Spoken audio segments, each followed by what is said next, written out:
আসসালামু আলাইকুম। আজকে আমরা সেভেন্থ ক্লাস স্টার্ট করতেছি। সেভেন্থ ক্লাসে আমরা মূলত স্ট্যাটিস্টিক্স ডেটা প্রিপারেশনে আজকে নতুন একটা প্রজেক্ট করব, এবং এই প্রজেক্টের কিছু স্পেসিফিক অ্যানালাইসিস যেটা আমরা গত উইকে করছি, ওই অ্যানালাইসিসটার গত উইকের ভিডিও, ওই ক্লাসের ডেটাগুলো এখানে দেয়া আছে। আমরা ডেফিনেটলি আগের ক্লাসগুলো একটু প্র্যাকটিস করে আসছি। তো আজকে আমরা বেসিক স্ট্যাটিস্টিক্স এবং আমাদের মেশিন লার্নিং যেটা আমরা অ্যাপ্লাই করছিলাম গত ক্লাসে, সেটা আমরা আজকে আবার অ্যাপ্লাই করব। বাট আমাদের নতুন একটা প্রজেক্টের উপরে আমরা অ্যাপ্লাই করব, সেটা হচ্ছে fetal health analysis. So fetal health আমরা ডিটেক্ট করব। ফেটাল হেলথের তিন রকমের ক্লাসকে। তো আমাদের নতুন একটা আমরা নিই।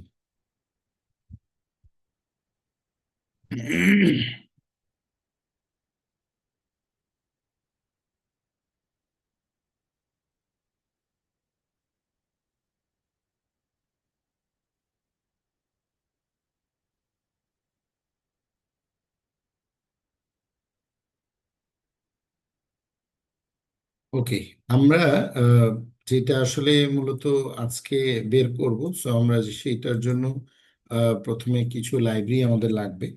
তো আমরা গত ক্লাসে, আমরা তার আগের ক্লাসেও মোটামুটি লাস্ট তিনটা ক্লাসে আমরা পান্ডাস, নামপাই, ম্যাটপ্লটলিব এবং সিবর্ন, এটা নিয়ে আমাদের কথাবার্তা হয়ে গেছে। আমরা এই কয়টা লাইব্রেরিকে আমরা ইম্পোর্ট করছি, এবং আমরা সেই লাইব্রেরিগুলোর বিভিন্ন ধরনের ফাংশনকে আমরা ইউজ করতেছি, building function, for getting better results and different kinds of evaluation.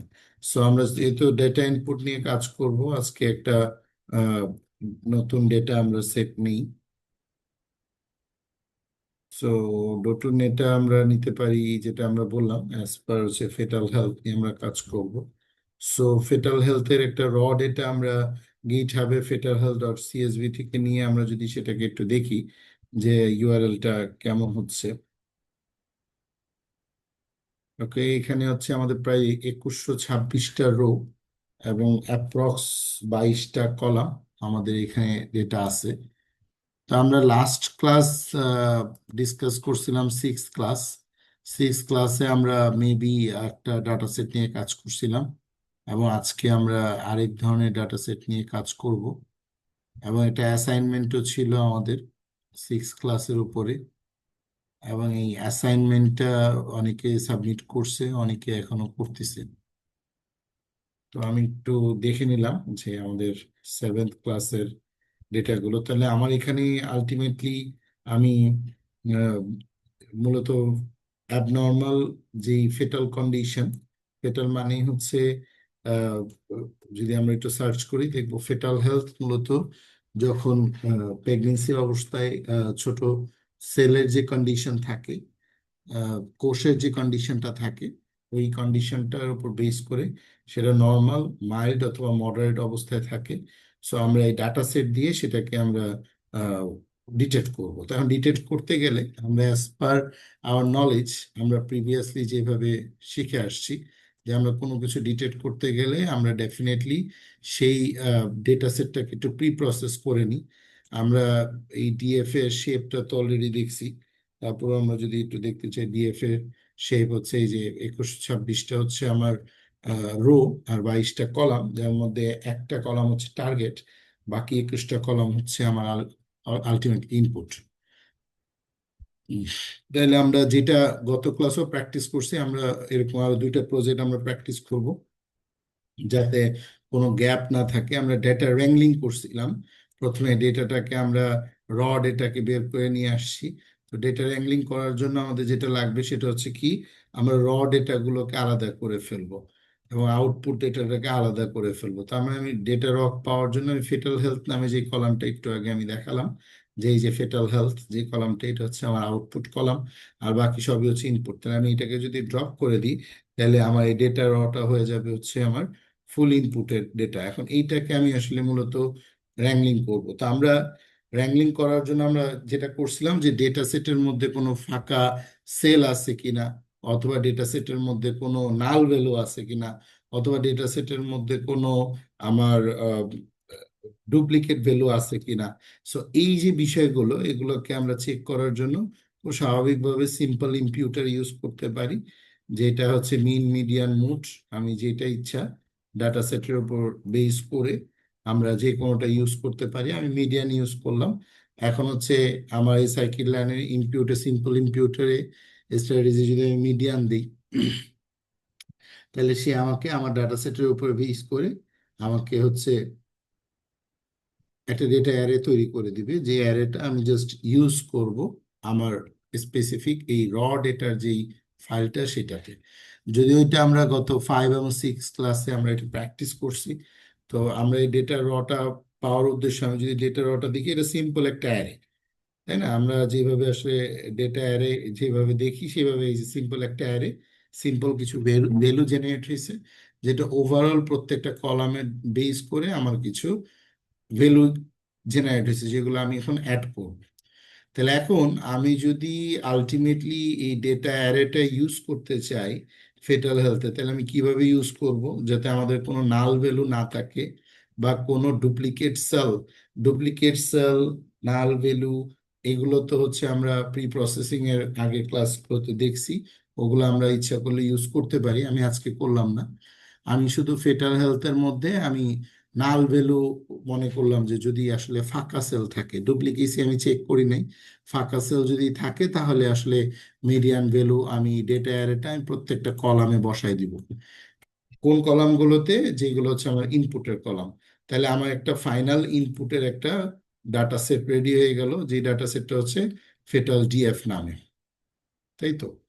এখন যদি আমি ফেটাল ডিএফ এর মধ্যে আমি ফেটাল হেলথটাকে বসাই দিই, তাহলে কিন্তু আমি যেহেতু ফেটাল হেলথটাকে আমি ড্রপ করে দিছি, এখন জাস্ট ফেটাল হেলথ নামে আমি একটা কলাম করব, যেখানে ডিএফ যে ডেটা সেটটা ফেটাল হেলথ ছিল সেটাই তো ড্রপ করে ফেটাল ডিএফ হইলো।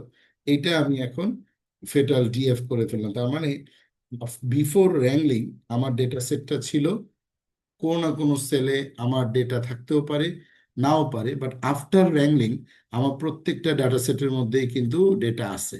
এমনভাবেই কিন্তু আমার ডাটা সেটগুলো রেডি হয়েছে। ক্লিয়ার? এখন আমার আসলে আগের ডেটার পরের ডাটার মধ্যে কিন্তু কোনো পার্থক্য হয়নি, শুধু ফ্র্যাকশন কিছু ভ্যালু অ্যাড হইতে পারে, যেহেতু আমি একটা মিডিয়ান ভ্যালু বের করে নিছি ম্যাথমেটিক্যালি। ওকে, তাহলে আমার র্যাঙ্গলিং শেষ।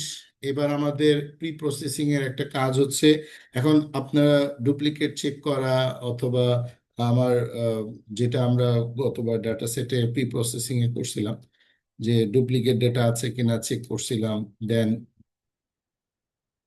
ডেটা সেটের মধ্যে আমার সেল কোনোটা এমটি আছে কিনা, অথবা কোনোটার মধ্যে আহ, শুধু নাল লেখা কোনো ভ্যালু আছে কিনা, এই জিনিসগুলো আমরা আসলে করতে পারি। যেহেতু আমি দেখাইছি, আজকে আমি শুধু ইম্পিউট ইউজ করলাম। এবং ইম্পিউট এমন একটা সিম্পল ইম্পিউটার, এমন একটা ক্লাস, এইটার মধ্যে ইম্পিউট যখন আমি ফিট করি তখন আমি মিন মিডিয়ান মুড যে কোনো ধরনের স্ট্র্যাটেজি ফলো করতে পারি, যেটা আমি বলে ফেলছি। এবং এই স্ট্র্যাটেজিটা, এই যে সিম্পল ইম্পিউটার ফাংশন দিয়ে আমি যে ইউজ করতেছি, এটা আমার জন্য খুব ইজি হয়ে যায়। এখন আমরা এটা মিন করেও কিন্তু করতে পারি, ইম্পিউট না ইউজ করলে কোনো সমস্যা নেই। দুইটার মধ্যে নর্মাল, আমি যদি সেল প্রি প্রসেসিং করি, ডাটা সেটের সেল প্রি প্রসেসিং করি, একটু আপনাদের দেখাই দিই। সেটা cell preprocessing difference between simple mean approach or simple imputer mean approach, এই দুটোর মধ্যে আসলে পার্থক্য কি?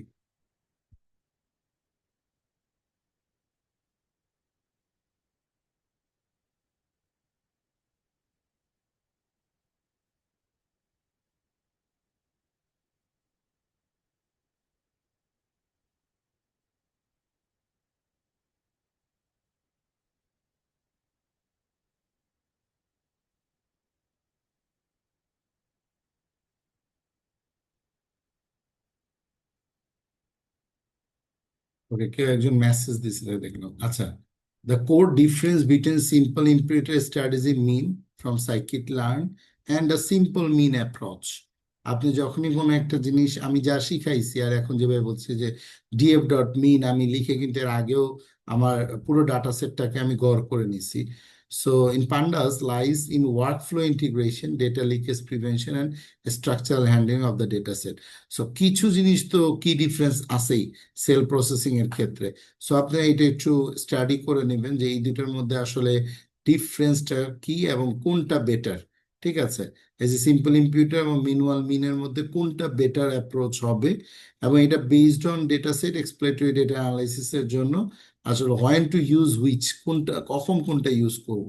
When building machine learning models, যখন আমি কোনো বিল্ডিং মেশিন লার্নিং মডেলস বিশেষ করে যা আমরা গত ক্লাসে logistic regression, decision tree, AdaBoost, ensemble, modern classifiers, যতগুলো এক্সিস্টিং মডেলস আমি ইউজ করি এবং পাইপলাইন তৈরি করতে চাই, পারফর্ম ক্রস ভ্যালিডেশন, তখন আমি আসলে সিম্পল ইম্পিউটার করি। আর one doing quick exploratory data analysis, যখন আসলে মেশিন লার্নিং ইউজ করব না, নর্মাল আমি ট্রেন টেস্ট স্প্লিট করব এবং ডেটা ক্লিন করতে চাবো, তখন আমি মিন দিয়ে করতে পারি। বাট বোথ আর্কিটেকচার এবং প্রত্যেক দোনোটারই কাজের ইয়ে হচ্ছে, আউটপুট হচ্ছে একই, হয়তো বা একটু 19-20। আচ্ছা, এখন আমি একটু দেখতে চাচ্ছি যে আমার এই ডেটা অগমেন্টেশন আমি একটু সিবর্ন দিয়ে কাউন্ট প্লট করব, যে আমার ফেটাল হেলথের এই যে ফেটাল ডিএফ এর যে ফেটাল হেলথ নামে কলামটা, ওটাকে এক্স অ্যাক্সিসে রেখে আমি কাউন্ট প্লট করব। তো কাউন্ট প্লট করলে আমি দেখতে পারতেছি যে আমার এখানে অলমোস্ট 1600-র মতন ডেটা সেট আছে, যেটা হচ্ছে ওয়ান ওয়ান মানে ফেটাল হেলথের অবস্থা ভালো। আর 200 প্লাস আছে হচ্ছে টু, তার মানে এটা হচ্ছে মাইল্ডলি খারাপ। আর 3 প্লাস আছে হচ্ছে হলো আমার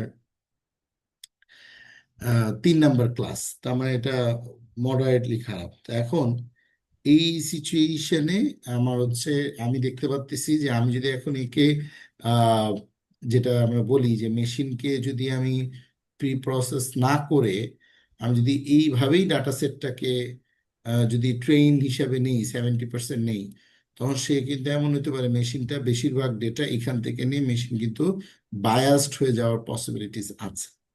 তো আমরা এখন এরকম একটা সিস্টেমে আসলে আমরা কি করি, আমি গত ক্লাসেও বলছিলাম, আমি যখন অগমেন্ট করি তখন বেশিরভাগ সময় সবাই চিন্তা করে যে অগমেন্ট মানে হচ্ছে আমি ডেটা সেটকে বাড়াচ্ছি। তো এটাই আসলে ন্যাচারাল, এটাই ডাটা সেটকে আমরা যখন বাড়াই তখন আমরা অগমেন্টেশন বলি।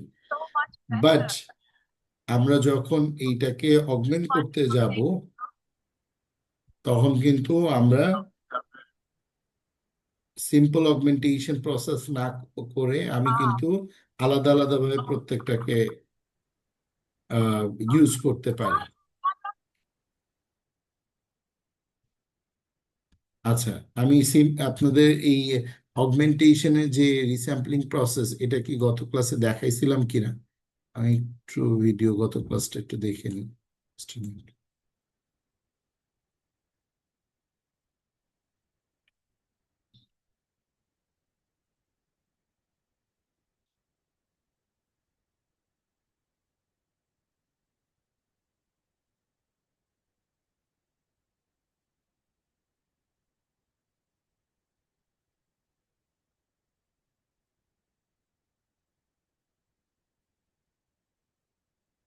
না,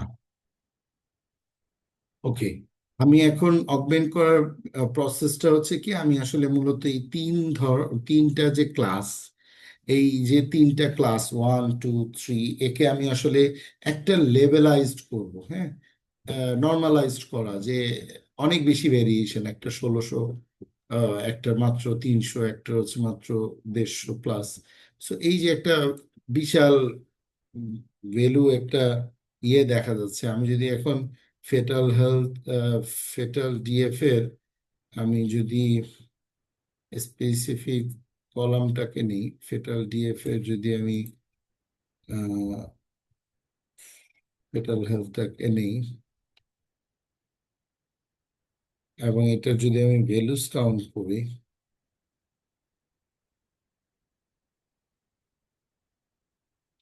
এই যে 1655টা আছে হচ্ছে আমার 1 2 3। এখন আসলে মূলত এই তিনটাকে যদি আমি একটা ব্যালেন্স নিয়ে আসতে চাই, তিনটাকে হয় আমি একটাকে আমি কমাবো অথবা দুইটাকে বাড়াবো। বেস্ট প্র্যাকটিস হচ্ছে মেশিনকে যখন আমি ওয়েব অ্যাপ্লিকেশন অথবা আমি যখন যেটাকে আমরা বলি হচ্ছে মাইক্রো কন্ট্রোলার বা রোবটের জন্য যখন ট্রেন্ড করি, তখন কম ডাটা সেট হলেও কিন্তু প্রবলেম নাই, কারণ ও কিন্তু অ্যাকুরেট যাতে ডিটেক্ট করতে পারে এই জন্য আমি কিন্তু তাকে একটা লেভেল মেনটেন করে ডেটা সেটটাকে দিয়ে ট্রেন করে আমি মেশিনটার উপরে ওটা ইমপ্লিমেন্ট করি। কিন্তু যখন আমি রিসার্চ করতেছি তখন কিন্তু বেশিরভাগ সময় দেখা যায় যে একটা ভালো ডেটা সেট আমাকে নিতে হয়, কোয়ান্টিটি ডেটা সেটও নিতে হয়, বেসড অন রিসার্চ প্রপোজালকে বোঝানোর জন্য যে আমি এটা অনেক বেশি চেক দিছি, ইভালুয়েট করছি, কম্পারিজন করছি। সো আমি এখন এখানে যে জিনিসটা একটু দেখাবো যে আমি এই যে 1 এবং 2 আমরা কি করতে পারি। নর্মালি প্রত্যেকটা ক্লাসকে আমি কিন্তু আলাদা আলাদা করে আলাদা আলাদা ভেরিয়েবলে করতে পারি, ওই যে স্লাইসিং, মানে আমি যে ডেটা সেট স্লাইসিং শিখাইছিলাম সেকেন্ড ক্লাস এবং থার্ড ক্লাস, আমি বলছি ফেটাল ডিএফ যেই আমার ডেটা সেটটা আছে ওটার মধ্যে যে ফেটাল হেলথটা আছে সেইটা যদি মানটা 1-এর সমান সমান হয়, তাহলে যেই ভ্যালুগুলো হবে সেই রোগুলাই কিন্তু আমি DF1-এ রাখবো। আবার যেগুলো 2-এর সমান হবে সেগুলো DF2-তে, তাহলে 3 সমান হলে DF3-তে। তাহলে আমি কি হবে, 1655টা ডেটা আমি আলাদা পাবো, 295টা ডেটা আমি আলাদা পাবো, এবং 176টা ডেটা আমি আলাদা পাবো। আলাদা আলাদা করার উদ্দেশ্যটা কি, আমরা যখনই কোনো ডেটা সেটকে একবারে ডিরেক্টলি স্প্লিট করি তখন কিন্তু আমাদের যেটা হয় সেটা হচ্ছে যে আমরা ওই ডাটা সেটগুলোকে মানে র্যান্ডম স্প্লিট করে ফেলে, যেটাকে আমরা বলি হচ্ছে শাফল করা। শাফল করে সে ভাগ করে ফেলে 70% 30% মডেলকে ট্রেন করার জন্য। কিন্তু আমি যখন এই সাফল না করে আগে যখন ডাটা সেট গুলোকে অগমেন্ট করব, মানে আমি ওইটাকে একটু সমান লেভেলাইজ করলাম। অগমেন্টেশন মানে যে আমাকে এটা মানে বেশি বাড়াইতে হবে তা না, এই যে দেখেন 1655টা, আমি এখন এগুলাকে লেভেলাইজ করব, তো আমি DF2টা যদি নেই, এই যে 295টা, তার মানে সেই কলামগুলোই কিন্তু এখানে আসছে, যেই কলামগুলো আমার হচ্ছে প্রয়োজন।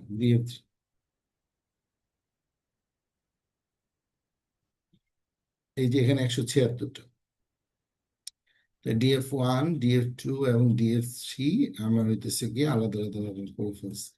এখন আমার কাজ কি, আমার এখন কাজ হচ্ছে এই DF1 DF2 DF3 ডেটাগুলোকে আমি লেভেলাইজ করব। তাহলে এখন এটাকে আমি যদি রিস্যাম্পল নিতে চাই, আর রিস্যাম্পল আমরা কয়টা নিব, আমি দেখলাম যে আমার যদি ডাটা সেট দেখি এটা 176, ওটা হচ্ছে 265, ওটা 1600, তার মানে ওই 1600টাকে যদি আমি 300 করতে পারি তাহলে অটোমেটিকলি কিন্তু 300 265 176 কাছাকাছি থাকলো। ডেটা যে খুব বেশি ডিফারেন্স হলো তা না, এটা একটা অ্যাপ্রোচ। আমি এটা গত ক্লাসগুলোতে দেখাইনি, আজকে আমি দেখাইলাম যে আপনি নর্মালি ক্লাসগুলোকে কিন্তু ম্যানুয়ালি আপনি প্রসেস করে এটাকে অগমেন্ট করা, এটাকে কমাইতে পারেন আবার বাড়াইতে পারেন। ঠিক আছে, আপনি এন স্যাম্পলস বলে দিলেন যে আমি 300টা নিব, DF1 থেকে নিব, এবং রিপ্লেস মানে হচ্ছে যে ওখান থেকে আমি র্যান্ডম ডেটা নিব, 123টা বা 42টা আপনি যাই দেন, সে র্যান্ডম ডেটা নিয়ে DF1 আপ স্যাম্পলে রাখবে। এখন এই DF1 যে আপ স্যাম্পল ডেটা সেটটা, এখানে কিন্তু আমার অ্যাকচুয়ালি এই DF1 এর যেই 1600+ ডেটা সেট ছিল সেখান থেকে মাত্র 300টা ডেটা কিন্তু সে র্যান্ডমলি নিয়ে আসছে।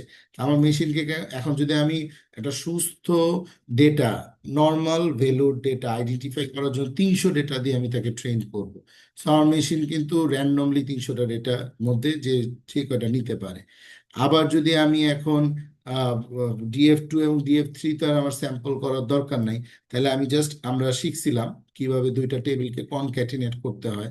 তা up sample not be increase but also decrease, আমরা যে আপ স্যাম্পলিং করার সময় যে আমরা শুধু এটা বাড়াবোই, এটাকে যে কমানোও যায়, এটা একটু দেখাই দিলাম। এবং bootstrapping method can be used for increase, আমি যদি আপ স্যাম্পলিং ইউজ করি এটা বাড়ানো কমানো দুটোভাবে পাই, আর বুট স্ট্র্যাপিং যদি আমরা ইউজ করি তখন কিন্তু আমরা ডাটাকে বাড়াইতে পারি বিভিন্নভাবে।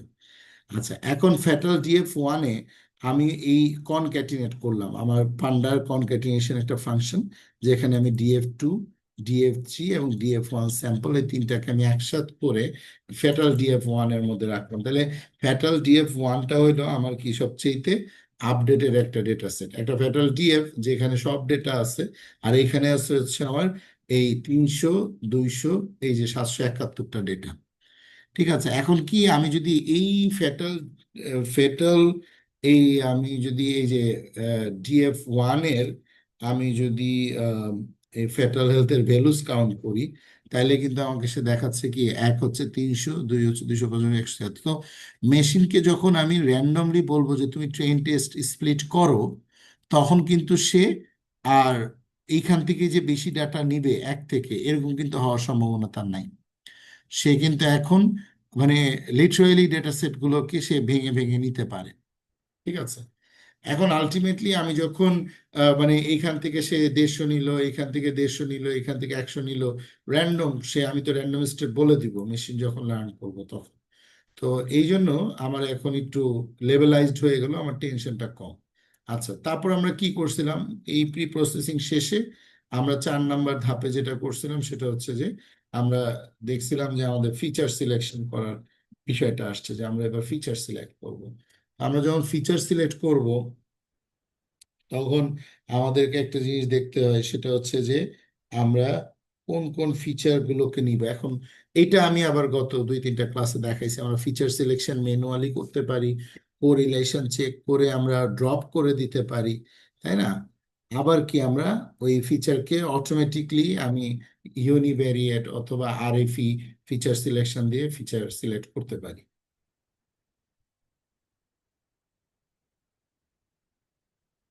এখন যদি আমি দেখি যে ফেটাল DF1 আমি ড্রপ করব, কলাম ফেটাল হেলথটাকে আমি যদি ড্রপ করি, ড্রপ করে আমি এক্স এর মধ্যে রাখলাম, এটা আমরা নর্মালি যেভাবে ট্রেন টেস্ট স্প্লিটের আগে করে নিই।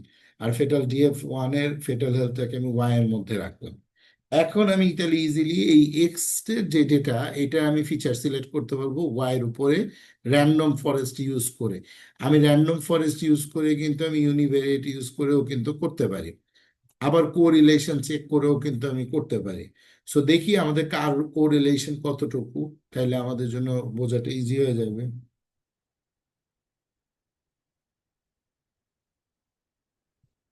কোরিলেশন করার জন্য আমরা কোন ফাংশন ইউজ করছিলাম মনে আছে? কোর ফাংশন ইউজ করলাম, CORR, core.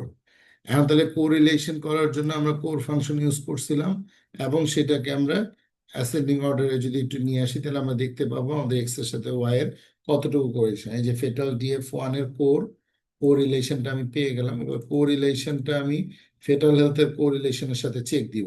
Fatal health DF1 এ কিন্তু দেখেন শুধু আমার পুরো ডেটা সেটটাই কিন্তু আছে, 771টাই। সো এটা ফেটাল হেলথের শর্ট ভ্যালুস আমি যে ফিচার ইম্পর্টেন্ট ফিচার্স এর মধ্যে আমি নিয়ে আসলাম।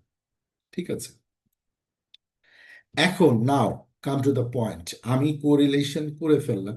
তা আমার এখন কাজ কি? কোরিলেশনটা চেক করার পর আমার কাজ হচ্ছে যে আমি চেক দিব যে আমার আসলে ডেটা ইম্পর্টেন্ট ফিচার্স গুলো কি আছে। কারণ ইম্পর্টেন্ট ফিচার্স গুলো যদি আমি চেক দিই, আমি দেখতে পাচ্ছি যে আমার এখানে প্রায় 21টা ফিচার আছে, যেটা আমার ম্যাক্সিমাম ফেটাল হেলথ বের করার জন্য হাইলি কোরিলেট কোনগুলা, মানে পজিটিভলিও কোরিলেট হতে পারে, নেগেটিভলিও হতে পারে, বাট হাইলি কোনগুলো যেগুলো হচ্ছে 0 মানে 1-এর কাছাকাছি, তার মানে এইটা এইটা এগুলো কিন্তু সব হাইলি কোরিলেট, তাই না? এই পাঁচটা 6টা হচ্ছে আমার হাইলি কোরিলেট। এরপর যত নিচে নামবো সেগুলো খুবই কম। হ্যাঁ, আর এখন হচ্ছে যদি আমি -3, 6, -2 আমার যত বাড়বে, সবসময় আমরা একটা জিনিস খেয়াল রাখি যে আমার যেগুলো খুব অ্যাক্সিলারেটেড হবে, এগুলো কিন্তু আমার খুব হাইলি কোরিলেট। হ্যাঁ, তো আলটিমেটলি আমার হচ্ছে নেগেটিভ কোরিলেশন বা পজিটিভ কোরিলেশন, সেটা আমি কিন্তু নর্মাল কোর ফাংশনটা দিয়ে দেখতে পারি। আবার সি বন্ড দিয়ে আমরা ওইটাকে একটু সুন্দর করে দেখতে পারি। সো এইটা হচ্ছে আমাদের common feature.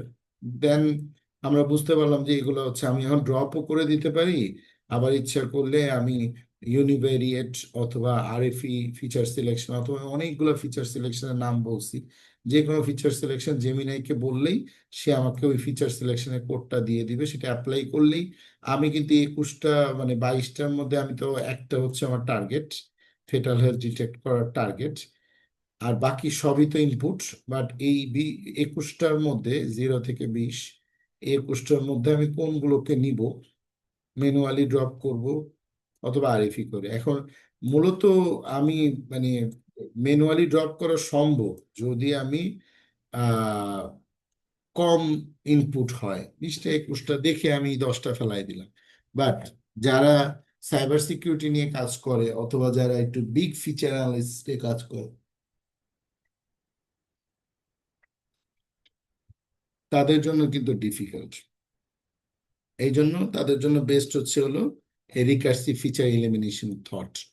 So RFE thought অথবা ইউনিভেরিয়েট থট এগুলা করার জন্য আমাকে কিছু ক্লাস স্ট্যান্ডার্ডাইজেশনের কিছু ফাংশন ইউজ করতে হয়।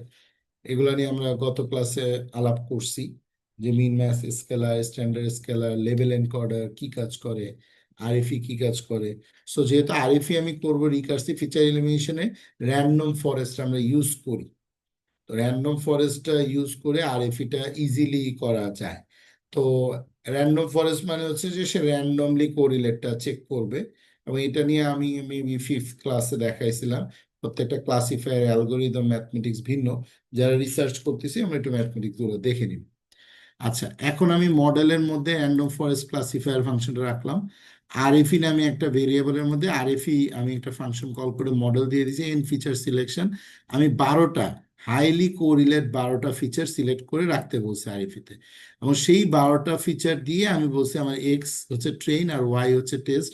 আগে এক্স এর উপরে আমি কিন্তু কার্সর রাখলেই কিন্তু আমি এখান থেকে ভিউ জেনারেট সবই করতে পারি। এই যে ভিউতে দিলেই কিন্তু সে দেখাবে যে আমার এখানে যে আহ, যেই আসলে ইনপুটগুলো আছে এগুলো কোনগুলো। সুন্দরভাবে কিন্তু এই যে 777টা ইনপুটের মধ্যে আমার হচ্ছে কোন ডেটাগুলো হচ্ছে এক্স, এই পুরো 21টা কলামই। আবার ওয়াই কোনগুলো, আমি যদি ওয়াইতে গিয়ে জেনারেট করতে বলি ও সুন্দর করে জেনারেট করে দিবে। তো আলটিমেটলি হচ্ছে আমি ডেটাগুলোকে কিন্তু এই যে ইজিলি এক্সিকিউশনের ডেটাগুলো আমি এখানে দেখতে পাবো। আচ্ছা, সিলেক্টেড ফিচার্স কি? তার মানে এক্স হচ্ছে আমার ইনপুট, যেটা কলাম দিয়ে আমি যদি এই ফিটের সাপোর্টটা দেই, তখন সেইখান থেকে 12টা কোরিলেট ডেটা কিন্তু অটোমেটিকলি সিলেক্টেড ফিচার্সে চলে আসবে। দেন সিলেক্টেড ফিচার্স গুলো আমরা দেখবো। এখন আমি একটু দেখতে চাচ্ছি আমরা যে চোখে চোখে ম্যানুয়ালি দেখলাম সেটার সাথে আসলে কত পার্সেন্ট আরএফই মানে ও ফিচার সিলেক্ট করতে পারছে। এই যে আমি যদি দেখি বেজ লাইন ভ্যালু, এক্সিলারেশন মানে নেগেটিভ যেগুলো, সেগুলোকেও কিন্তু সে নিছে, মানে হাইলি নেগেটিভ গুলো। এই যে এখানে যদি আমি হাইলি নেগেটিভ বলি, এই যে অ্যাক্সিলারেশন হাইলি নিছে। দেন হচ্ছে আমার বেজ লাইন নিছে, এই যে বেজ লাইন ভ্যালু 0.04। সো এইটাও কিন্তু না নিলেও কিন্তু তার হইতো। আমি দেখি যেগুলো আমার সবচেয়ে বেশি, যেমন abnormal short term variability, prolong decelerations, abnormal long histogram variance, light decelerations, এগুলো আসছে কিনা। এই যে এগুলা কিন্তু আসছে, ঠিক আছে। সো যেগুলো এই যে প্রলং ডিক্লারেশনস, যেগুলো কিন্তু আমার হাই কোরিলেশন, সেগুলো কিন্তু সে দিছে। তো আমি আসলে আমার স্টুডেন্টদেরকে আমি সবসময় বেস্ট প্র্যাকটিস বলি হচ্ছে যে ভাই তুমি আগে কোড দিয়ে কোরিলেশনটা দেখো, যদি ফিচার কম থাকে সেক্ষেত্রে আরএফই ইউজ করিও না। কারণ অনেক সময় মেশিন তো ভুল ভুল কোরিলেশন গুলোকেও কিন্তু সে নিতে পারে। এই জন্য চোখে দেখা যে ডেটাগুলো, এগুলোকে আমি ওই যে আমি যেভাবে ডাটা সেট স্লাইসিং শিখাইছি ওইভাবে স্লাইস করবো, বাকিগুলো আমি ড্রপ করে দিব। ঠিক আছে, নেগেটিভের ক্ষেত্রে যেগুলো হাইলি কোরিলেট নেগেটিভ কোরিলেশন সেগুলো নিব, বাকি ড্রপ করে দিব। ওইভাবে যদি 10টা 12টা 15টা যে কয়টা হয়, ওইটা দিয়ে আমি আসলে আমার ডাটা সেটটাকে রেডি করব। এখন যেই ডাটা সেটটা রেডি হয়েছে সিলেক্টেড ফিচার্স নামে, যে ডাটা সেটটা রেডি হয়েছে, তো সেই ডাটা সেটটার উপরেই যদি আমি মেশিনকে এখন ট্রেন করি, তাহলে কিন্তু আমার খুব ইজিলি আমার ইম্পর্টেন্ট ফিচার্স দিলে আমি দেখতে পাবো, আবার সিলেক্টেড ফিচার্স দিলেও কিন্তু আমি দেখতে পাবো। পান্ডাস ডাটা ফ্রেম আকারে যদি আমি দিই যে পিডির আমি হচ্ছে ডট ডেটা ফ্রেম, একটা ফাংশনই আছে।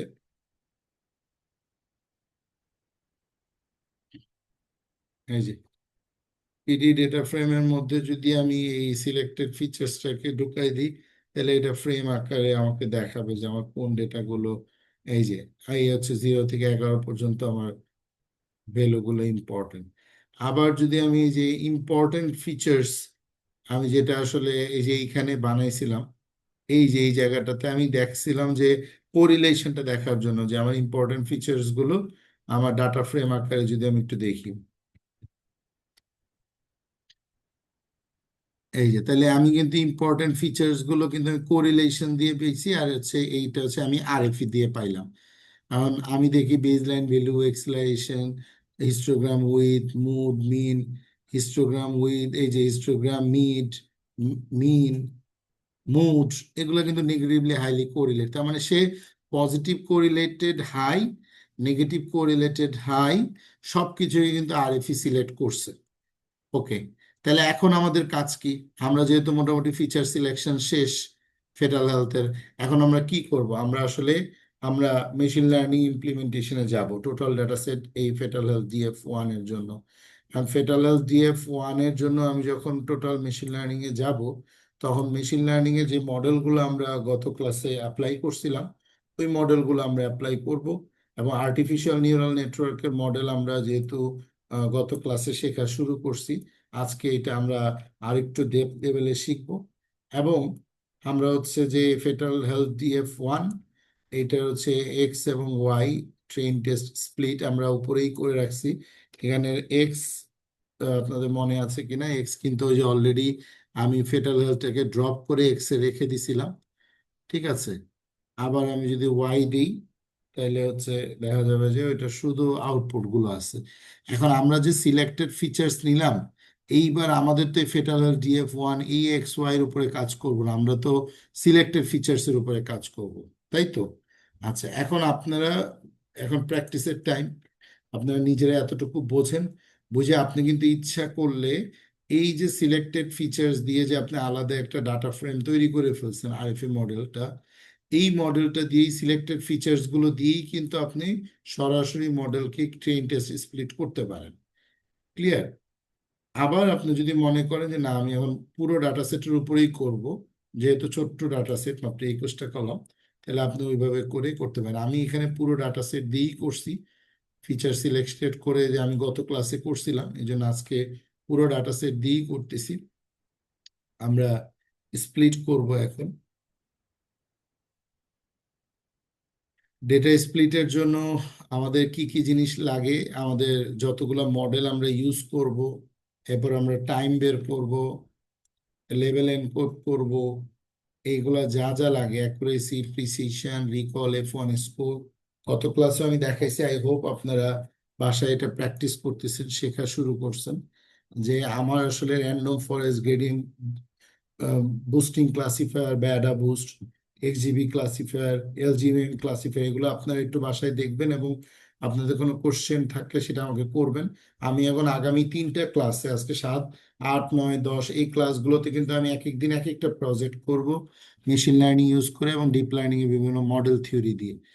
তো standard classifier, multiple layer perceptron, accuracy score, level optimizer, time framing, এগুলো আমার সব কয়টা ইম্পোর্ট করা লাগবে। আমি ইম্পোর্ট করে নিলাম।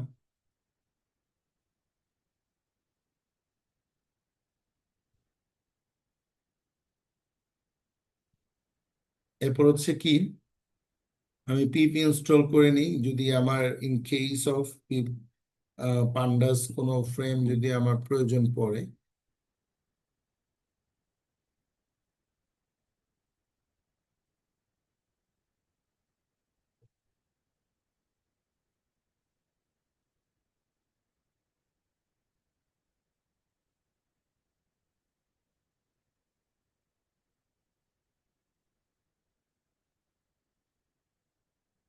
কোনো কারণে সে রিস্টার্ট চাইছে পান্ডার কারণে, ও কোনো সমস্যা নেই।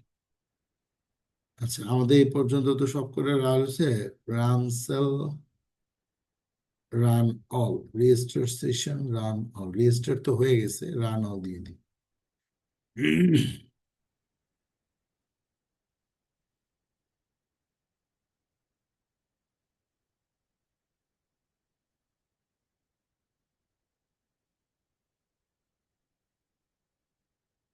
ওকে, তাহলে এখন আমাদের এক্স এবং ওয়াই আমাদের অলরেডি রেডি। আমরা ফিচার সিলেকশন করছি, কিন্তু সিলেক্টেড ফিচার্স না নিয়ে আমরা আসলে পুরো ডাটা সেটটাই নিলাম। এক্স হচ্ছে আমার পুরো ডাটা সেট, আমি যদি কার্সরটা উপরে রাখি, এই যে দেখতে পাচ্ছি এক্স এর শেপ হচ্ছে 771টা এবং 21টা ইনপুটই আমি নিছি। সবাই শেপ দেখতে পাচ্ছি যে 71,21। আবার ওয়াইতে যদি আমি দেখি 771টা রো, তার মানে আমার একটা কলাম। এবং লেবেল এন্ড কোড, আমার যদি কোনো ডেটার মধ্যে আর্গুমেন্টেশন ক্যাটাগরিক্যাল থাকে, ওটাকে লেবেল এন্ড কোড অটোমেটিকলি করার জন্য আমি নামে একটা নিছি। এবং ওয়াই এর মধ্যে আমি আসলে লিটাকে ফিট ট্রান্সফর্ম করে দিছি।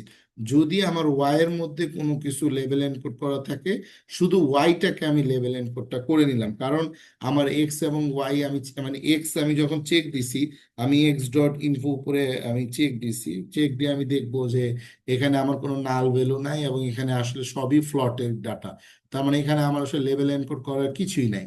লেভেল এনকোড নিয়ে আমি ক্লাসে এর আগে ক্লাসগুলোতে অনেক আলোচনা করেছি, সামনেও আমাদের ডেটা সেটে আসবে, তখন আমি লেভেল এনকোড বোঝাবো।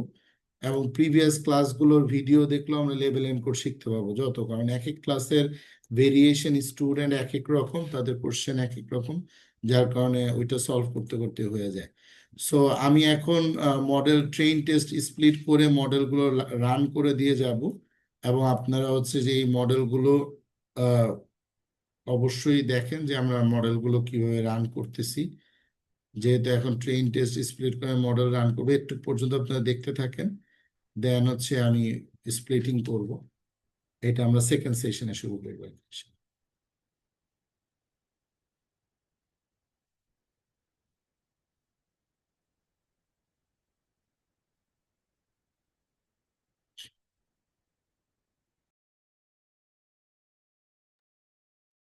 আসসালামু আলাইকুম। আমরা অলরেডি এক্স এবং ওয়াই ইনপুট এবং আউটপুট আমরা আলাদা করে ফেলছি। এখন হচ্ছে আমাদের কাজ হচ্ছে আমাদের ডেটাগুলোকে এবার হচ্ছে স্প্লিট করা।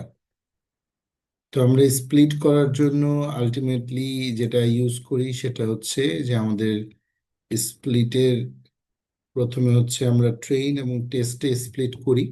4টা ভেরিয়েবল লাগে, যেখানে এক্স ইনপুটগুলো এবং ওয়াই ইনপুটগুলো আমি সাইজ যতটুকু বলবো, টেস্ট সাইজ যতটুকু বলবো সেটার বাদে বাকি ট্রেন এবং হচ্ছে ট্যাম্পে এটা 70%, এটা 30%। আমি যদি বলি টেস্ট সাইজ 30%, তো এখানে টেস্ট সাইজ 30%। আবার সেম ওয়াই এর হচ্ছে 70 এবং 30% সে র্যান্ডমলি নিয়ে নিবে। এই যে র্যান্ডমলি যে সে নিচ্ছে, এটা তো সাফল করে নিচ্ছে, হ্যাঁ, অটোমেটিক্যালি নিচ্ছে। এখন ওইটার জন্যই কিন্তু আমি ডেটাকে আপস্যাম্পলিং করে নিছি, যাতে করে কোনোভাবে শুধু নর্মাল ফেটাল হেলথগুলোই না আসে, মাইল্ড মডারেট গুলোও যাতে আসে। সো এইখানে যেই ডাটাটা আসবে, আমি গত ক্লাসে বলছিলাম, যদি সেটাকে আমি আরেকবার একটু ভাঙি, যে আমি এখানে যে ডেটাটা পাবো, এই ডেটাটা হচ্ছে আমার 70 এবং 30% হয়ে যাবে। এখন মেশিনকে ট্রেন করার জন্য আমার এক্স ট্রেন এবং ওয়াই ট্রেনের ডেটাগুলো লাগবে, এবং টেস্ট করার জন্য আমার এক্স ট্যাম্প এবং ওয়াই ট্যাম্প হলেই হয়, 30% ডেটা হলেই হয়। কিন্তু আমরা টেস্ট করার আগে আমার মডেলটা ঠিকঠাক মতো ট্রেন্ড হইলো কিনা, এটা করার জন্য আমরা কিন্তু আবার ভ্যালিডেশনটাও বের করি। সো এইটা কিন্তু আমার নর্মালি মডেল ট্রেন করার জন্য আমার এই ভ্যালিডেশন করা লাগবে, এটা কিন্তু জরুরি না। কিন্তু ভ্যালিডেশনটা জরুরি হচ্ছে রিসার্চের জন্য, যে আমার মডেলটা কতটুকু ভালোভাবে ট্রেন্ড হইলো। সেটা আমি যে এক্স ট্যাম্প এবং ওয়াই ট্যাম্পে তো অলরেডি 30% ডেটা আছে। তো আমরা যদি এখানে কার্সরটা ধরি, তাহলে ও আমাকে দেখাচ্ছে যে 232,21, তার মানে 232টা ডেটা এক্স এর ইনপুট 21টা কলাম থেকে আসছে। আবার এখানে 232টা আসছে ওয়াই আউটপুটের। এখন যখন আমি এই কলামটা রান করবো, যে এখানে যদি আমি ওয়াই টেস্টটাতে কাটছো ধরি, কোনো ভ্যালু কিন্তু নাই, কারণ আমি এখনো রান করিনি। এখন এখানে আমি টেস্ট সাইজ বললাম 0.5, তার মানে 50%। তার মানে 232-এর 50% ভাগ হয়ে যাবে টেস্ট এক্স টেস্টে, আর এক্স ভ্যালিডেশন আসবে 50%। সেম ভাবে ওয়াই ট্যাম্পের ডেটাটা 50% যাবে ওয়াই টেস্টে, 50% যাবে। তার মানে 132 যদি 50 আমি করি, তখন মোট 116টা করে আমার কিন্তু এক্স এর ডেটাও ভাগ হয়ে যাবে, ওয়াই এর ডেটাও কি ভাগ হয়ে যাবে। তো হইলে আমার যেটা হবে যে আমি এই যে এখন যদি আমি এক্স ভ্যালিডেশন বা ওয়াই ভ্যালিডেশন উপর কার্সরটা রাখি, তখন কিন্তু সে আমাকে দেখাবে যে হ্যাঁ এখানে আমার এই যে 116টা ডেটা আছে। যেটার উপর কার্সর রাখাবো সে আমাকে দেখাবে যে 116টা ডেটা আছে। ঠিক আছে, এটা এখন করার উদ্দেশ্য কি আমি এটা ক্লিয়ার করলাম। তো এখন আমার স্প্লিটিং করা শেষ। এখন আমি মডেলগুলোকে সেট করব এবং আমি মডেলগুলোর রেজাল্টগুলোকে সেভ রাখার জন্য একটা অ্যারে আমি নিব। তো আমি মডেলস এখানে সব কয়টা মডেলের আমি বলছিলাম যে আমাদের যেগুলো এক্সিস্টিং মডেলস সেগুলোর সাথে আমি রিসার্চের জন্য করি, অথবা মডেলগুলোকে আলাদা আলাদাভাবে আমি সেভ করে রাখি কম্পারিজন করার জন্য কোন মডেলটা ভালো। এটা রিসার্চের জন্য আমার হচ্ছে কাজে লাগে।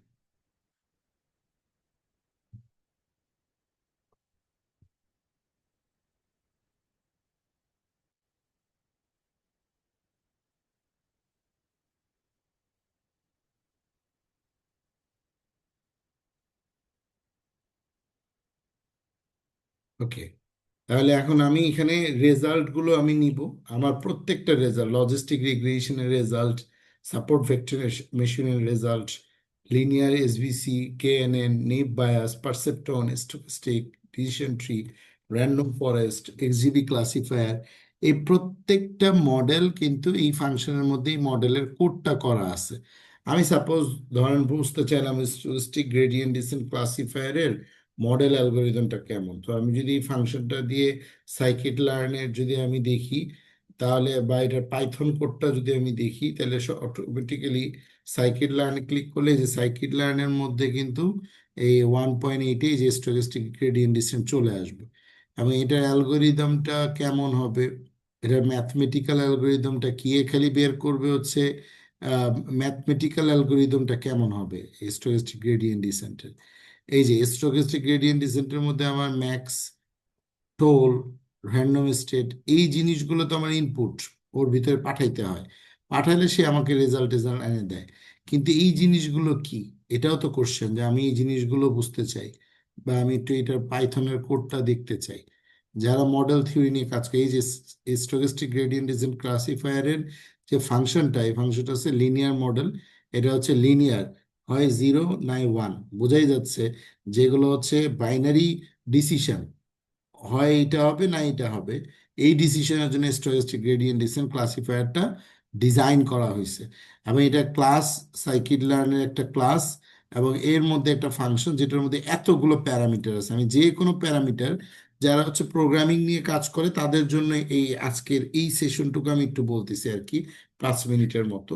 যারা প্রোগ্রামিং নিয়ে কাজ করে তারা জানে যে একটা ক্লাসের মধ্যে কি থাকে, ম্যাথডস থাকে, তারপর কি থাকে ওর মধ্যে, একই রকম ফাংশনগুলোকে আমরা কি বলি, কনস্ট্রাকশন বলি। তো কনস্ট্রাকশনগুলো একই নামে কিন্তু অনেক অসংখ্য ফাংশনস হইলেও এটাকে আমরা বলি কনস্ট্রাকশন। সো যার কারণে এই যে দেখেন সোর্স, সাইকিট লার্নে যখনই আপনি সোর্সে ক্লিক করবেন তখনই কিন্তু আপনাকে সে নিয়ে যাবে স্ট্যাটিস্টিক গ্রেডিয়েন্ট ডিসেন্টের একদম গিট হাবে ঢুকে ওই কোডে নিয়ে চলে যাবে। যে এই যে দেখেন এই একটা ক্লাসের মধ্যে, স্ট্যাটিস্টিক ক্লাসিফায়ার ক্লাসের মধ্যে কতগুলো কনস্ট্রাকশন আছে, এবং এই প্রত্যেকটা কনস্ট্রাকশন কিন্তু কোড করা আছে।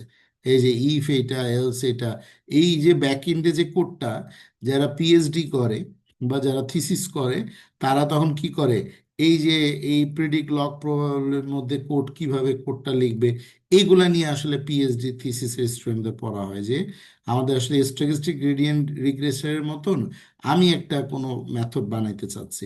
তাহলে আমি একটা কোনো একটা যদি মেথড বানাইতে চাই যেটা আমার মেশিনকে, ডেটাকে সে অ্যানালাইসিস করবে ম্যাথমেটিক্যালি, তাহলে আমার এক্স এবং ওয়াই, এই যে এক্স ওয়াই এর মধ্যে ডেটা আসবে, আলফা ভ্যালু লাগবে, লস, লার্নিং রেট, আমি গত ক্লাসে একটু একটু বলছিলাম, আপনি এগুলো একটু মনে রাখেন, coefficient, initialization, interpretation, sample weight, এই ভ্যালুগুলা কিন্তু দিলে আমার মেশিনটা ক্যালকুলেশন করে স্ট্যাটিস্টিক গ্রেডিয়েন্ট ডিসেন্ট।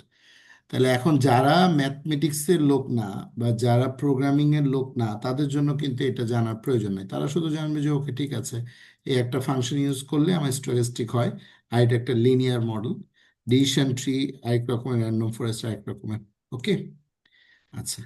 এখন আমরা কি করব, আমরা আসলে এখন মূলত যেটা চাচ্ছি সেটা হচ্ছে যে কি, আমরা হচ্ছে এই মডেলগুলো প্রত্যেকটা রেজাল্ট বের করব। এবং রেজাল্টগুলো আমি হচ্ছে রেজাল্ট লিস্টের মধ্যে কি করব, সেভ রাখবো।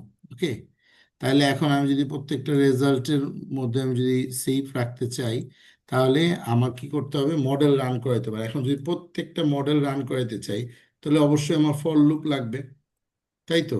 তাহলে এখন আমি যদি পুরো ফর লুপটার মধ্যে আমি প্রত্যেকটা ক্যালকুলেশন বের করতে যাই, তাহলে প্রত্যেকটা ক্যালকুলেশন বের করতে চাইলে আমার ফর লুপটা চালাইতে হবে, এবং ফর লুপটা চালাই যে রেজাল্টসটা আমি পাবো, ওই রেজাল্টসটা কি করতে হবে, আমার অ্যাপেয়ারেন্ট করতে হবে। ক্লিয়ার? রেজাল্ট লিস্টের মধ্যে যেহেতু আমি রেজাল্ট লিস্ট একটা অ্যারে নিছি, তাহলে প্রথমে আমাকে প্রত্যেকটা মডেল রান করাইতে হবে, এবং সেটার রেজাল্টটা কি করতে হবে, অ্যাপেন্ড করতে হবে। অ্যাপেন্ড ফাংশন তো অলরেডি আমি দেখাইছি প্রথম 2 নম্বর ক্লাসে। আচ্ছা, তাহলে এখন আমি লুপ চালানোর সময় কি করতেছি, প্রথমে আমি লুপ চালানোর সময় মডেলস গুলো নিচ্ছি, হলো মডেলের যেই অ্যারেটা আমি উপরে বানায় রাখছি, সেইখান থেকে কিন্তু আমি মডেলসের নামগুলো নিচ্ছি, 1 2 3 4 এইভাবে করে আমার কিন্তু মডেলসের নামগুলো আছে। তো আমি একটা একটা করে মডেল নিচ্ছি, এবং ওই মডেলের আইটেমসগুলোকে আমি রাখতেছি মডেলে, আর মডেলের যে ফাংশনগুলো মডেলে, এবং মডেলের নেমটা রাখতেছি এইখানে। রাখার পরে আমি যখন মডেলটাকে ট্রেন করব, তার আগে আমি স্টার্ট টাইমটা আমি বের করে নিচ্ছি, টাইম ডট টাইম নামে ফাংশনের ভিতর দিয়ে স্টার্ট টাইমটা আমি একটা ভেরিয়েবলে রেখে দিলাম। ধরলাম এখন বাজে 9টা 5, তাহলে ঠিক 9টা 5 10 সেকেন্ডের সময় মডেলটা একটা টাইম রিড করলো। দেন আমি যেই মডেলটা নিলাম, সাপোজ আমার প্রথম মডেল আছে হচ্ছে কোনটা, আমার অ্যারের প্রথম মডেল হচ্ছে লজিস্টিক রিগ্রেশন। তাহলে প্রথম মডেলটা আসলো সে লজিস্টিক রিগ্রেশন। এটা আমি আপনাদেরকে দেখাইছি যে ফর মডেল দিয়ে আমি একটা অ্যারে থেকে ডেটা নিতে পারি, একাধিক নিতে পারি। সো এইখানে আমি ওই লজিস্টিক রিগ্রেশন চলে আসছে, ওইটাকে আমি ফিট করলাম। তার মানে লজিস্টিক রিগ্রেশনের যে ফাংশনটা, ওইটা দিয়ে আমি ফিট করে এক্স ট্রেন এবং ওয়াই ট্রেন দিয়ে দিলাম। তার মানে আমার 70%-এর যে ডেটা, সেখানে কিন্তু আমার ওয়ানও আছে 70%, টুও আছে 70%, থ্রিও আছে 70%, কিন্তু সাফল আকারে আছে। তিনোটা ক্লাসের ডেটা কিন্তু আমার আলটিমেটলি ফিট হচ্ছে মডেলে।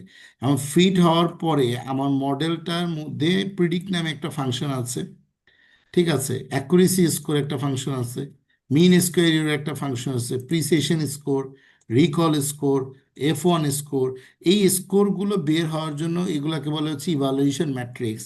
এগুলো বের হওয়ার জন্য কি কি লাগে, এগুলো বের হওয়ার জন্য কিন্তু ওই যে ভেরিয়েবলগুলো আমি উপরে বের করে রাখছিলাম, সেই ভেরিয়েবলগুলো লাগে। ট্রেনিং সেট বের করার জন্য আমার কি লাগবে, তাহলে আমি শুধুমাত্র প্রিডিক্ট করবো সব ট্রেনিং দিয়ে। এই যে এখানে আমার এক্স ট্রেনিং দিয়ে আমি এক্স ট্রেন প্রিডিকশনটা বের করতেছি। তারপর ওয়াই ট্রেনে আমার যে 70% আছে, আর এইটার যে আমার এই নতুন এক্স ট্রেনের উপর যে প্রেডিকশন বেরোলে, এই দুইটা আমি ইভালুয়েট করবো যে কত পার্সেন্ট ট্রেনিং অ্যাকুরেসি বের হয়েছে। দেন এখানে বের করবো কত পার্সেন্ট টেস্টিং মিন স্কোয়ার, কত পার্সেন্ট, দেন একই ভ্যালু কিন্তু সব কয়টায়। ওয়েটেড ভ্যালু দিয়ে বের করছি প্রিসিশন কত, একই ভ্যালু। ওয়েটেড দিয়ে রিকল স্কোর, একই জিনিস এফএল স্কোর। তার মানে এইগুলো কিন্তু আমার কিছুই না, এগুলো হচ্ছে just mathematics. Accuracy, mean square score, precision, recall, এগুলো যদি আমি সার্চ করি, তাহলে আমি দেখতে পাবো যে আমার মেশিন লার্নিং এর যে ইভালুয়েশন ম্যাট্রিক্স। আমার কোশ্চেন হচ্ছে, যারা আমরা মেশিন লার্নিং শিখতেছি, তাদের আমাদের ইভালুয়েশন ম্যাট্রিক্স গুলো দরকার কিনা? হ্যাঁ, দরকার। কারণ আমি যখন ইভালুয়েশন ম্যাট্রিক্স বুঝতে পারবো, বিশেষ করে যে কনফিউশন ম্যাট্রিক্সের table, false positive, false negative, true positive, true negative, এইগুলোর যখন আমি পার্থক্যটা বুঝবো, তখন কিন্তু আমার accuracy, precision, recall, F1 score, এগুলো কিন্তু সব আমার চোখের সামনে ভাসবে।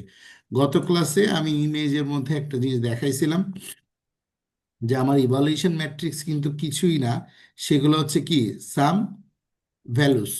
এই যে আমি যদি দেখি ক্লাসিফিকেশন যেহেতু আমরা করতেছি, তাই আমার ক্লাসিফিকেশন করার জন্য অ্যাকুরেসি মানে সব true positive, true negative, false positive, false negative সব যোগ করে আমার ওই ওই ট্রু পজিটিভ, ফলস পজিটিভ, এটা ভালো হয় নাই, এটা অ্যাকুরেট না। যেহেতু আমাদের multi class evaluation matrix for 3 class,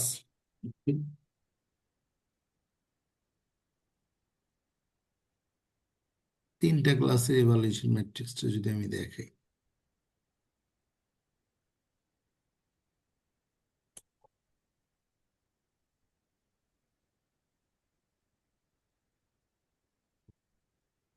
এই যে এই এই যে একটা ক্লাস যেখানে আমার অ্যাকচুয়াল ভ্যালু এবং প্রিডিক্টিভ ভ্যালু, আমার একাধিক ক্লাস হতে পারে, আমার তো এখন মাত্র 3টা।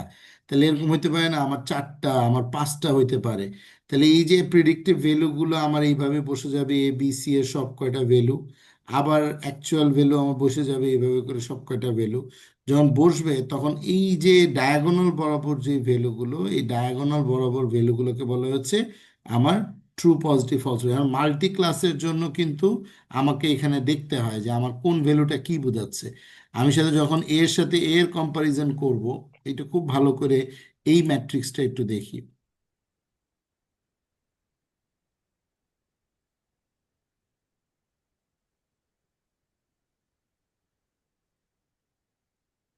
আমার মেইন হচ্ছে কি, ট্রু পজিটিভ এবং ফলস পজিটিভ বোঝায়, এই দুইটা আমরা একটু বুঝি।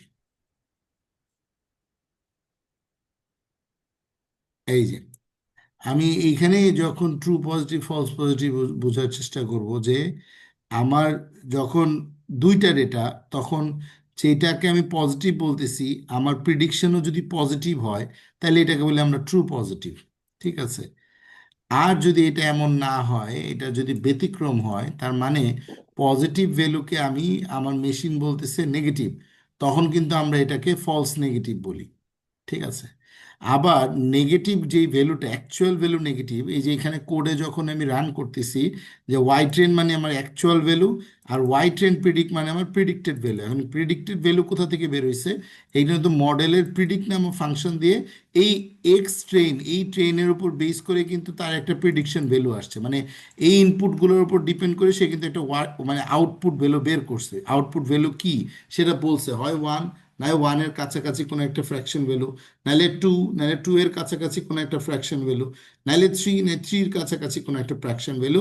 সেই এক্স ট্রেনের ওই 700 মানে 70% ডেটার উপর বেস করে কিন্তু আমার মডেলটা একটা প্রিডিকশন দিছে। এই প্রিডিকশন ডেটাটাকেই আমাদের এখানে বলতেছে প্রিডিক্টেড ডেটা। এবং ওই যে ওয়াই ট্রেন বলতেছি ওইটা হচ্ছে আমার অ্যাকচুয়াল ডেটা। আমার মনে হয় সবাই বুঝছি। তাহলে এখন আমি যখন অ্যাকচুয়াল ডেটাকে আমি প্রিডিকশন যখন সেম হয়, আমি বললাম 25টার মধ্যে সে পাঁচটা পজিটিভকে পজিটিভ 20টা ধরতে পারছে, কিন্তু পাঁচটা ধরতে পারে নাই, তাহলে এটা ফলস নেগেটিভ। আবার নেগেটিভের মধ্যে নেগেটিভকে একদম নেগেটিভই বলছে, এরকম হচ্ছে কতগুলা, 15টা, এটাকে বলে ট্রু নেগেটিভ। মানে নেগেটিভকে ও পারফেক্টলি প্রিডিক্ট করতে পারছে, এটা হচ্ছে ট্রু নেগেটিভ। আর নেগেটিভকে পারফেক্টলি সে প্রিডিক্ট করতে পারে নাই, এটাকে বলে হচ্ছে ফলস পজিটিভ। ক্লিয়ার? সো এইভাবে যদি আমি মাল্টি ক্লাসের জন্য চিন্তা করি, মাল্টি ক্লাস, ওকে, তাহলে মাল্টি ক্লাসের জন্য আমাকে কিন্তু ভ্যালু ডাইমেনশনটা বুঝতে হবে যে আমার মাল্টি ক্লাসের জন্য আমার কোন ভ্যালুকে কি বলতেছে। তাহলে আমি এ কে এ বলতেছি, তার মানে এটা হচ্ছে আমার ট্রু পজিটিভ। আর এ কে আমি বি বলতেছি, সি বলতেছি, ডি বলতেছি, তার মানে বুঝতে হবে যেগুলো সবই কিন্তু আমার কি, ফলস নেগেটিভ ভ্যালু। এখন আমি, আপনারা যখন এই যে ভ্যালুগুলোতে যাবেন, এই যে দেখেন ট্রু নেগেটিভ, ফলস পজিটিভ, তা কোনটাকে ট্রু নেগেটিভ বলতেছে, কোনটাকে ফলস পজিটিভ বলতেছে, অ্যাকচুয়াল ভ্যালু কোনটা, প্রেডিক্টিভ ভ্যালুগুলো কোনটা, এইভাবে করে আপনার বাসায় নিজেরাই ভালো করে এই কনফিউশন ম্যাট্রিক্সটা বুঝবেন। যদি কনফিউশন ম্যাট্রিক্স মাল্টি ক্লাসের দেন নর্মাল ক্লাসের আপনি যদি ধরতে পারেন, ভুলে যাবেন, আবার দেখবেন, আবার ভুলে যাবেন, আবার দেখবেন, যখন ধরতে পারবেন, তখন কিন্তু পরবর্তী যে ইভালুয়েশন ম্যাট্রিক্সগুলো আছে, আমরা যেটাকে বলি হচ্ছে মানে ইভালুয়েশন ম্যাট্রিক্স। সো এই ইভালুয়েশন ম্যাট্রিক্স গুলো কিন্তু পরের গুলো হচ্ছে কি, শুধু ক্যালকুলেশন, ট্রু পজিটিভ ফলস পজিটিভের ক্যালকুলেশন। আর এই ক্যালকুলেশনের জন্য আমাদের প্রচুর ফাংশন দেয়া আছে, যে কোনো জায়গায় গেলে আমরা এই ফলস, এই নর্মালি আমি যদি গুগলেই লিখি যে ইভালুয়েশন ম্যাট্রিক্স,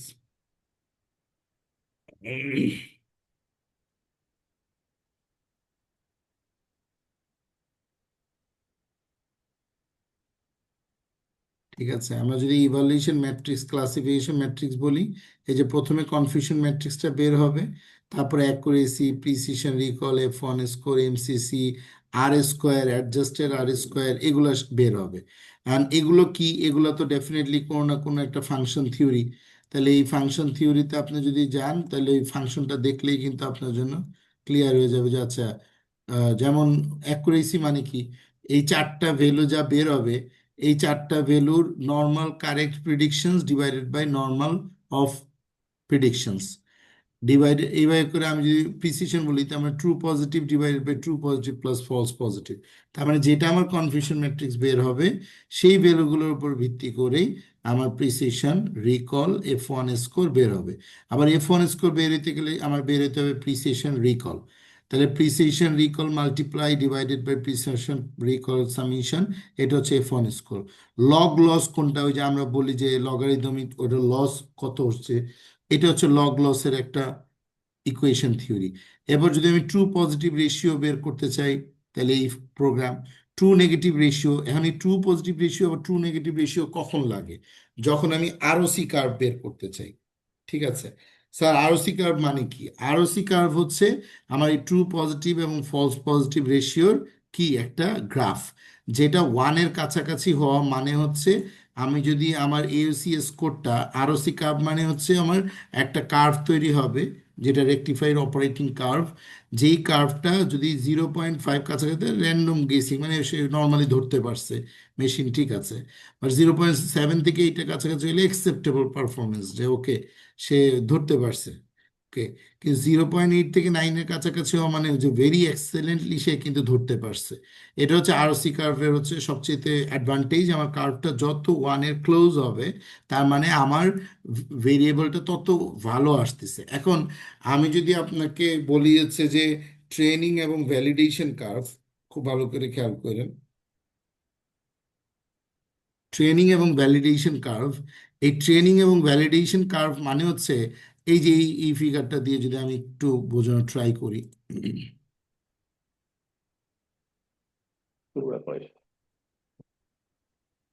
আচ্ছা, এই ট্রেনিং এন্ড ভ্যালিডেশন অ্যাকুরেসি বা ট্রেনিং এন্ড ভ্যালিডেশন লস, যে কোনো একটা যদি আমরা বোঝার চেষ্টা করি, আমি যে ভ্যালিডেশনের ডেটা সেটটা নিলাম, ওই ডাটা সেটটা যদি এমন হয় যে ও তাকে প্রিডিক্ট করতে গিয়ে ট্রেনিং এর ভ্যালু ধরেন হচ্ছে যে লস, লস মানে হচ্ছে যে মানে ইরর রেশিও কম, ইরর রেশিও লস যত কম হবে তত ভালো, মেশিন তত ভালো কাজ করে। আর অ্যাকুরেসি যত ভালো হবে, উপরের দিকে থাকবে ওয়ানের দিকে, তত বেশি আমরা বলবো মেশিন ভালো কাজ করছে। এখন এই ভ্যালিডেশন ডেটা যেটা ওই যে 116, আমি যে 50% আলাদা করে ফেললাম, ওয়াই ভ্যাল, এটা কিন্তু আমার কোডের মধ্যে দেখেন, আমি কিন্তু ট্রেনিং অ্যাকুরেসি আলাদা নিছি, আবার টেস্টিং অ্যাকুরেসিও আলাদা নিছি। টেস্টিং প্রিসিশন, টেস্টিং মানে কি, ওই যে এক্স টেস্টের যে 70% ডেটা ছিল, ওইটার থেকে আমি এক্স আবার ওয়াই টেস্ট প্রেডিকশন বের করছি। আবার এক্স ভ্যালিডেশনের যে ভ্যালুটা আমার ছিল, মানে আমার ওখানে কিন্তু আমি 116টা ডেটা ছিল, ওইটার উপরে আমি কিন্তু ওয়াই ভ্যালিডেশন প্রিডিকশন আবার আলাদা ভ্যালিডেশনের জন্য আমি আবার প্রত্যেকটা জিনিস বের করছি।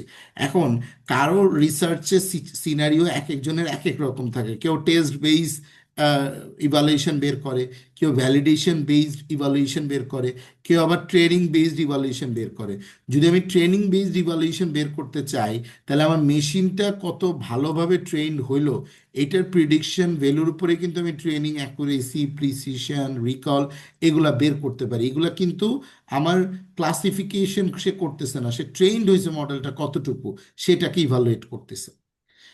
বাট যখন আমি টেস্ট বলবো, তখন কিন্তু সে ইভালুয়েট করবে টেস্টিং ডেটা সেট দিয়ে। তো এইটা হচ্ছে আমার এখানে হচ্ছে ব্যতিক্রম। এবং আমি ভ্যালিডেশন স্কোরটাকে ট্রেনের সাথে কিন্তু কম্পেয়ার করতে পারি এইভাবে কার্ভ দিয়ে। যদি দেখি ভ্যালিডেশন লস আমার জিরোর কাছাকাছি, আর ট্রেনিং লসও জিরোর কাছাকাছি, একটু পার্থক্য আছে, তাহলে আমি বলতে পারবো যে এটা অ্যাকসেপ্টেবল। বাট যদি এটা অনেক পার্থক্য থাকতো, মাঝখানে অনেক গ্যাপ থাকতো, তাহলে এটা it's not acceptable. Okay, so এগুলো আমরা একটু আবার সামনের দিকে জানবো আস্তে আস্তে। আমরা আজকে এরকম একটা আরওসি কার্ভ আমরা বের করব। সো এই জন্য আমরা মডেলটাকে আগে ট্রেন করলাম, এবং ট্রেন করার পর আমার রেজাল্টের লিস্টগুলো, মডেলের নাম, মডেলের training accuracy, testing accuracy, validation accuracy, এবং লাস্ট যে টাইমে সে মানে অ্যাকুরেসিটা বের করলো বা তার ক্যালকুলেশনটা বের করলো, অ্যাকুরেসি বলি, প্রিসিশন বলি, রিকল বলি, F1 স্কোর বলি, এগুলো তো কিছুই না। মেইন হচ্ছে কনফিউশন ম্যাট্রিক্সটা, যে ট্রুলি সে আইডেন্টিফাই করতে পারছে কিনা, বা নেগেটিভকে ট্রুলি আইডেন্টিফাই করতে পারছে কিনা। এই যে টাইমটা যখন শেষ হলো, ওইটা থেকে আমি ওই যে প্রথম স্টার্ট টাইম একটা আমি ক্যালকুলেট করে রাখছিলাম, ওই ভেরিয়েবলটা আমি মাইনাস করে দিলে তো আমি টোটাল টাইমটা পেয়ে যাব। তার মানে এই সিপিও টাইমের উপরেও কিন্তু রিসার্চ হয়।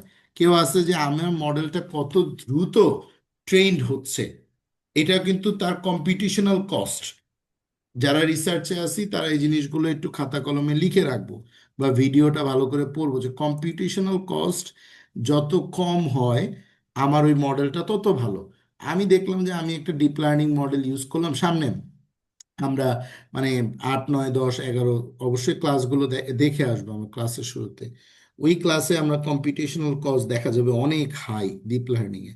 অন দ্য আদার হ্যান্ড আমি মেশিন লার্নিং দিয়ে ওইটা আমি ভালো রেজাল্ট পাচ্ছি। বাট যখন ডেটা সেটের সাইজ থাকবে 70,000, 1 লাখ, 10 লাখ ডেটা সেট, তখন কিন্তু আমার মেশিন লার্নিং এর কম্পিটিশনাল কস্ট অনেক হাই হয়ে যাবে। ওইখানে কিন্তু আবার ডিপ লার্নিং এর কম্পিটিশনাল কস্ট কম। তো এই যে সিপিইউ টাইম, এটাকেও কিন্তু আমরা সবসময় ক্যালকুলেট করব রিসার্চাররা। এবং মিন স্কোয়ার ইররের ক্যালকুলেশন, প্রিসিশন, বাকি সব হচ্ছে training precision, training recall, training F1 score. এখানে আপনি testing precision, testing recall, testing F1 score দিতে পারেন। এবং এটা ডিপেন্ড করবে আপনি আসলে কোন ধরনের রেজাল্টটাকে শো করতে চান। আমার এই কোড রান করে দিলেই আপনার একটা আউটপুট চলে আসবে, আর আপনি কোডে বলবেন একরকম, আর পেপার লেখার সময় আপনি আরেক রকম বলবেন, তাইলে কিন্তু হবে না। মনে রাখতে হবে এই যে আমার রেজাল্টের লিস্ট, আমার এইখানে কিভাবে লিস্টটাকে আমি তৈরি করতে চাই সেটা কিন্তু আসলে আমার উপর ডিপেন্ড করবে। ক্লিয়ার? আচ্ছা, এখন আমি হচ্ছে যদি টোটাল রেজাল্টসটাকে আমি একটা ডাটা ফ্রেম করে দেখি, তাহলে হচ্ছে আমার রেজাল্ট, সব কয়টা রেজাল্ট একসাথে আমি ডাটা ফ্রেম আকারে দেখতে পারবো। এই যে পুরো আমার 11টা মডেল, প্রত্যেকটা মডেলের কোন মডেলে আমার এই ফেটাল হেলথটা ডিটেক্ট করতে গিয়ে, ক্লাসিফাই করতে গিয়ে কোন মডেলটা ভালো কাজ করছে। এই টেস্টিং অ্যাকুরেসিটাই আমরা বলি হচ্ছে মডেল ক্লাসিফিকেশন অ্যাকুরেসি। তো এখানে দেখা গেছে যে 94% অ্যাকুরেসি। মিন স্কোয়ার এর 0.06, it's a very good. Mean square এর যত কম থাকবে তত ভালো। F1 স্কোর অলমোস্ট ওয়ানের কাছাকাছি। ঠিক আছে, রিকল F1 স্কোর অলমোস্ট ওয়ানের কাছাকাছি। তো this one is good one. এই দুইটা যদি ভালো থাকে, তার মানে হচ্ছে যে আমার মেশিনটা ভালোভাবে আইডেন্টিফাই করতে পারছে, যেহেতু multi class. So gradient boosting classifier হচ্ছে বেটার দেন আদার্স। এখন অন্যরা কেন খারাপ, এইটার জন্য আপনাকে ওই মডেলগুলোর মডেল থিওরিটা জানতে হবে, অ্যালগোরিদমটা জানতে হবে। কারণ এটা মাল্টি ক্লাস। আমরা গত ক্লাসগুলোতে আমরা বাইনারি ক্লাসিফিকেশন করছিলাম, তখন কিন্তু র্যান্ডম ফরেস্ট খুব ভালো দিছিল, বাট আজকে কিন্তু র্যান্ডম ফরেস্ট ভালো দেয়নি। ঠিক আছে, ওকে। এখন আমরা চলে আসবো হচ্ছে আর্টিফিশিয়াল নিউরাল নেটওয়ার্ক দিয়ে আমরা ক্লাসিফিকেশন করব। এবং আর্টিফিশিয়াল নিউরাল নেটওয়ার্কের ক্লাসিফিকেশন অ্যাপ্রোচ, গত ক্লাসে আমি বলছিলাম যে আর্টিফিশিয়াল নিউরাল নেটওয়ার্ক কিভাবে কাজ করে। আর্টিফিশিয়াল নিউরাল নেটওয়ার্ক কাজ করার অ্যাপ্রোচটা হচ্ছে, সে আসলে মূলত এএনএন এএনএন হচ্ছে মেশিন লার্নিং এর ডেপথ লেভেলে কাজ করে, নিউরাল স্ট্রাকচারে কাজ করে। এই যে আমরা already applied AI deep learning এ ঢুকে গেছে আমাদের কোর্সে। আমরা ডিপ লার্নিং এ ঢুকতেছি আজকে। ডিপ লার্নিং মানে হচ্ছে মেশিন লার্নিং এর যত মডেল আমি আপনাকে দেখালাম, এই যে প্রায় 14টা মডেল, এই মডেলগুলোর চেয়ে ডিপ লার্নিং আরো ডেপথ লেভেলে ক্যালকুলেশন করে, বিগ ডেটা সেটের জন্য ক্যালকুলেশন করে, এবং হচ্ছে আপনার ফিচার যদি অনেক বেশি হয় তাহলে সেটার জন্য কাজ করে। আপনি দেখবেন যে artificial neural network versus ML দিয়ে যদি আপনি সার্চ দেন, তাহলে আপনি কিন্তু সে একটা অ্যানালাইসিস বলবে যে হ্যাঁ, এমএল ইজ দা ব্রড, অনেক বিগ জিনিস, সব কিছু মিলে মেশিন লার্নিং। হ্যাঁ, ওভার রাইডিং মেশিন লার্নিং মানে হচ্ছে যে সব রকমের অ্যালগোরিদম হইতে পারে। আর ANN is a very specific, যে সে আর্টিফিশিয়াল নিউরাল নেটওয়ার্ক স্টাইলে সে কিন্তু ক্লাসিফাই করবে। সো এটা ডেফিনিশন, স্ট্রাকচার, ডেটা টাইপ, এগুলো আপনারা দেখবেন। ফিচার এক্সট্রাকশন কিরকম, একে আমার ম্যানুয়ালি ফিচার এক্সট্রাক্ট করতে হয়েছে, বাট আমার হচ্ছে কিন্তু আমি যখন এএনএন ইউজ করব আমার ফিচার এক্সট্রাকশনের দরকারই নেই। সে অটোমেটিকলি ফিচারকে এক্সপ্লোর করতে পারে। এবং আমরা 12 নম্বর ক্লাস পর্যন্ত, সরি 10 নম্বর ক্লাস পর্যন্ত আমরা মেশিন লার্নিং এবং এএনএন এর কম্পারিজন দিয়ে আমরা আরো 3টা প্রজেক্ট করব আগামী 3টা ক্লাসে, 3টা উইকে। তারপরে আমরা চলে যাব রিগ্রেশন অ্যানালাইসিস, দেন ভয়েসে চলে যাব, দেন আমাদের আদার্স আরো 2-3 রকমের ডাটা সেট আমরা দেখবো, তারপর ইমেজে চলে যাব। তো এই যে 3টা ক্লাস, এই 3টা ক্লাস আপনারা অবশ্যই আসার আগে একটু দেখে নেবেন।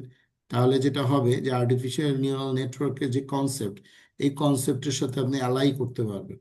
Artificial neural network is nothing. Artificial neural network মূলত একটা নিউরনস আর্কিটেকচারে কাজ করে। ঠিক আছে, নিউরোস আর্কিটেকচারটা কিরকম? আমার এখানে ইনপুট আজকে যেরকম 3টা ক্লাস, এটার ইনপুট আমি বলে দিছি। মাঝখানে কিছু আমি হিডেন লেয়ার্স বলে দিব, যেগুলোর মধ্যে আমি কিছু থ্রেশহোল্ড দিব, কিছু ক্যালকুলেশন থাকবে, অ্যাক্টিভেশন ফাংশন থাকবে।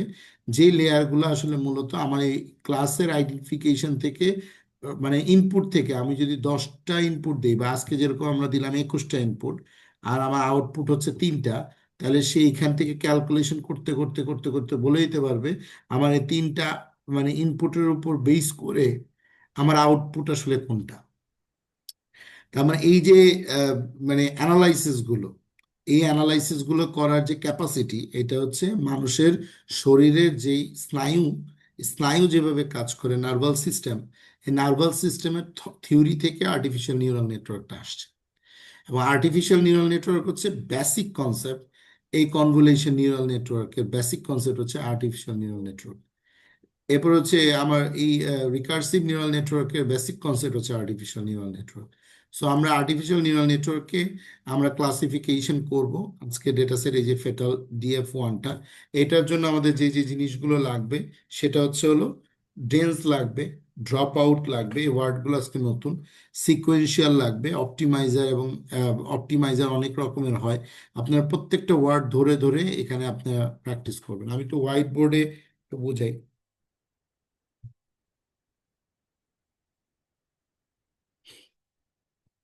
ধরেন আমার এখান থেকে আমি 3টা ইনপুট আমি এখানে শো করতেছি, 3টা ইনপুট বা 4টা ইনপুট, আমার এখানে তো 21টা ইনপুট আছে, আমি শো করতেছি। এবং এখানে আমি কি করলাম, আমি কিছু হিডেন লেয়ার্স সেট করে রাখলাম। এটা হিডেন লেয়ার্স 1, এটা হিডেন লেয়ার্স 2। হিডেন লেয়ার্স আমার কতগুলো হবে, কতগুলো ইনপুট থাকলে কতগুলো হিডেন লেয়ার্স হওয়া উচিত, এগুলো আমরা কোড অ্যাপ্লাই করার সময় আমি বলে দিব। এই হিডেন লেয়ার্সগুলো, এই যে এই পুরোটা হচ্ছে একটা লেয়ার, এই লেয়ারটাকে আমি বলতেছি ডেন্স। আপনি খালি মাথায় রাখবেন, এই ডেন্সের আমি যতগুলো লেয়ারের এইগুলা দিচ্ছি, এগুলাকে বলতেছি আমি নিউরনস। কি বলতেছি? নিউরনস। ক্লিয়ার? নিউরনসের ভিতরে কি থাকে? নিউরনসের ভিতরে থাকে হচ্ছে 3টা জিনিস। একটা থাকে হচ্ছে ওইটার একটা বায়াস ভ্যালু থাকে, একটা অ্যাক্টিভেশন ফাংশন থাকে, একটা f(x) অ্যালগোরিদম একটা থাকবে। প্রত্যেকটা নিউরনস মানে প্রত্যেকটা হিডেন লেয়ারের এই যে ডেন্স, আমি যে বললাম ডেন্স, এই ডেন্সের মধ্যে অ্যাক্টিভেশন ফাংশন থাকবে। ঠিক আছে? যেটা মূলত এই ইনপুটের, এর ইনপুটের কাছে আসবে, এরটাও আসবে, এরটাও আসবে, এরটাও আসবে, এরটাও আসবে, এইভাবে ক্যালকুলেট হবে, আবার এরটা এর কাছে যাবে। প্রত্যেকটা নিউরের কাছে মানে সাবসিকুয়েন্সিয়ালি ডেটাগুলো যেতে থাকবে। এবং এই ডেটাগুলোকে, এটাকে বলা হচ্ছে ফরওয়ার্ড অ্যাপ্রোচ। এই ফরওয়ার্ডে সে সামনের দিকে ডেটাগুলো পাস করতে থাকবে, এবং পাস করতে করতে তখন এইখানের ভ্যালুগুলো এই নিউরনসের মধ্যে কিন্তু কিছু ভ্যালু জেনারেট হবে। কথা বুঝতে পারছি? এই ভ্যালুগুলো আবার পরবর্তী নিউরনসের কাছে এভাবে করে পাস করতে থাকবে। ক্লিয়ার? একটা নিউরনসের কাছে সবাই ক্যালকুলেশন যাবে, ফাংশন থিওরি সেটাই ক্যালকুলেট করবে। তাহলে ডেন্স আমি পেয়ে গেলাম।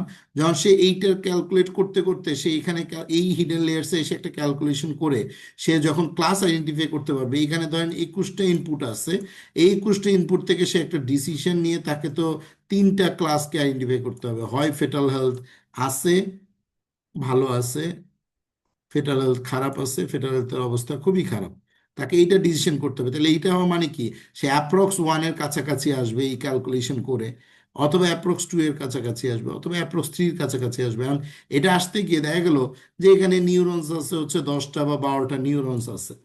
আপনাদেরকে একটু জাস্ট জানায় রাখি, আপনার এই যতগুলো ক্লাস, হ্যাঁ, হিডেন লেয়ার্স কিন্তু আপনার একাধিক হতে পারে, 1 2 3 4, একাধিক হিডেন লেয়ার্স হতে পারে। বাট যেটা আউটপুট লেয়ার, সে আউটপুট লেয়ারে কিন্তু আপনার যতগুলো ক্লাস, ঠিক আউটপুট হিডেন লেয়ার মানে ঠিক আউটপুট বের করার আগের যে লেয়ারটা, সবাইকে বলি মাঝখানে হিডেন লেয়ার 2টা 3টা হতে পারে, বাট একদম আউটপুট বের করার আগের যে হিডেন লেয়ার, সেখানে কিন্তু নিউরনস থাকবে মাত্র 3টা।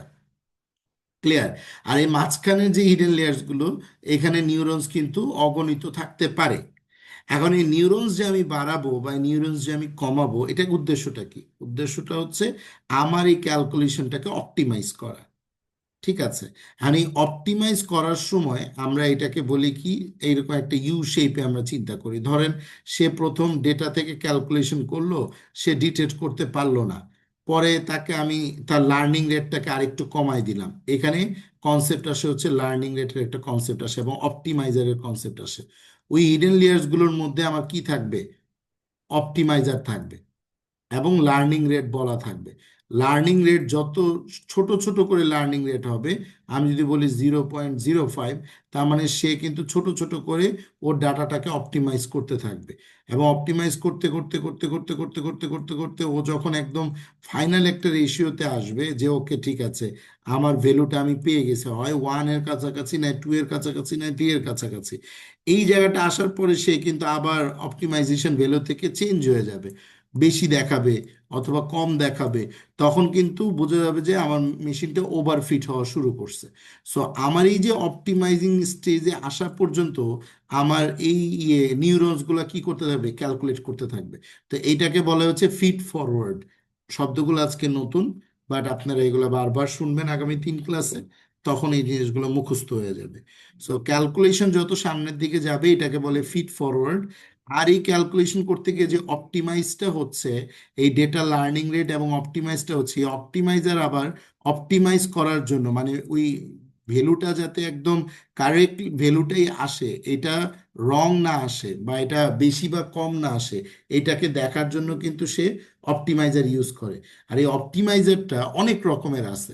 এক একটা অ্যালগোরিদম, শুধু অপটিমাইজারের উপরেই প্রচুর রিসার্চ হচ্ছে যে কোন অ্যালগোরিদম দিয়ে আমার খুব সহজেই আমার হিডেন লেয়ার্সগুলো অপটিমাইজ করতে পারে। এই অপটিমাইজ করার যে প্রসেস, এইটাকে বলা হচ্ছে ব্যাক প্রপাগেশন। তার মানে হচ্ছে সে সবসময় এইখানে যে ভ্যালুটা আসলো সে তার আগের ভ্যালুর সাথে কি করে? ক্রস চেক করে যে এই ভ্যালুটা, ধরেন এইখানে যে ভ্যালুটা আসছে এই ভ্যালুটা তো প্রিডিক্ট করার জন্য এই ভ্যালুটা ক্যালকুলেট হয়েছে। তাহলে এই ভ্যালুটা ক্যালকুলেট হয়েছে তো এই পুরো সব কয়টা ইনপুটের উপর ডিপেন্ড করে কিন্তু এই ভ্যালুটা ক্যালকুলেট হয়েছে।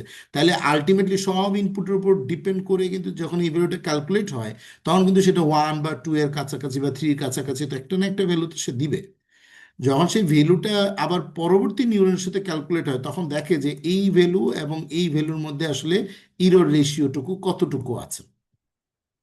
এই যে ইরর রেশিওটা চেক দেয়, এইটাই হচ্ছে অপটিমাইজার চেক দেয়। সো আমরা অপটিমাইজার হচ্ছে অ্যাডাম অপটিমাইজার ইউজ করি, কেউ অ্যানাডাম অপটিমাইজার ইউজ করে, কেউ এসজিডি অপটিমাইজার ইউজ করে।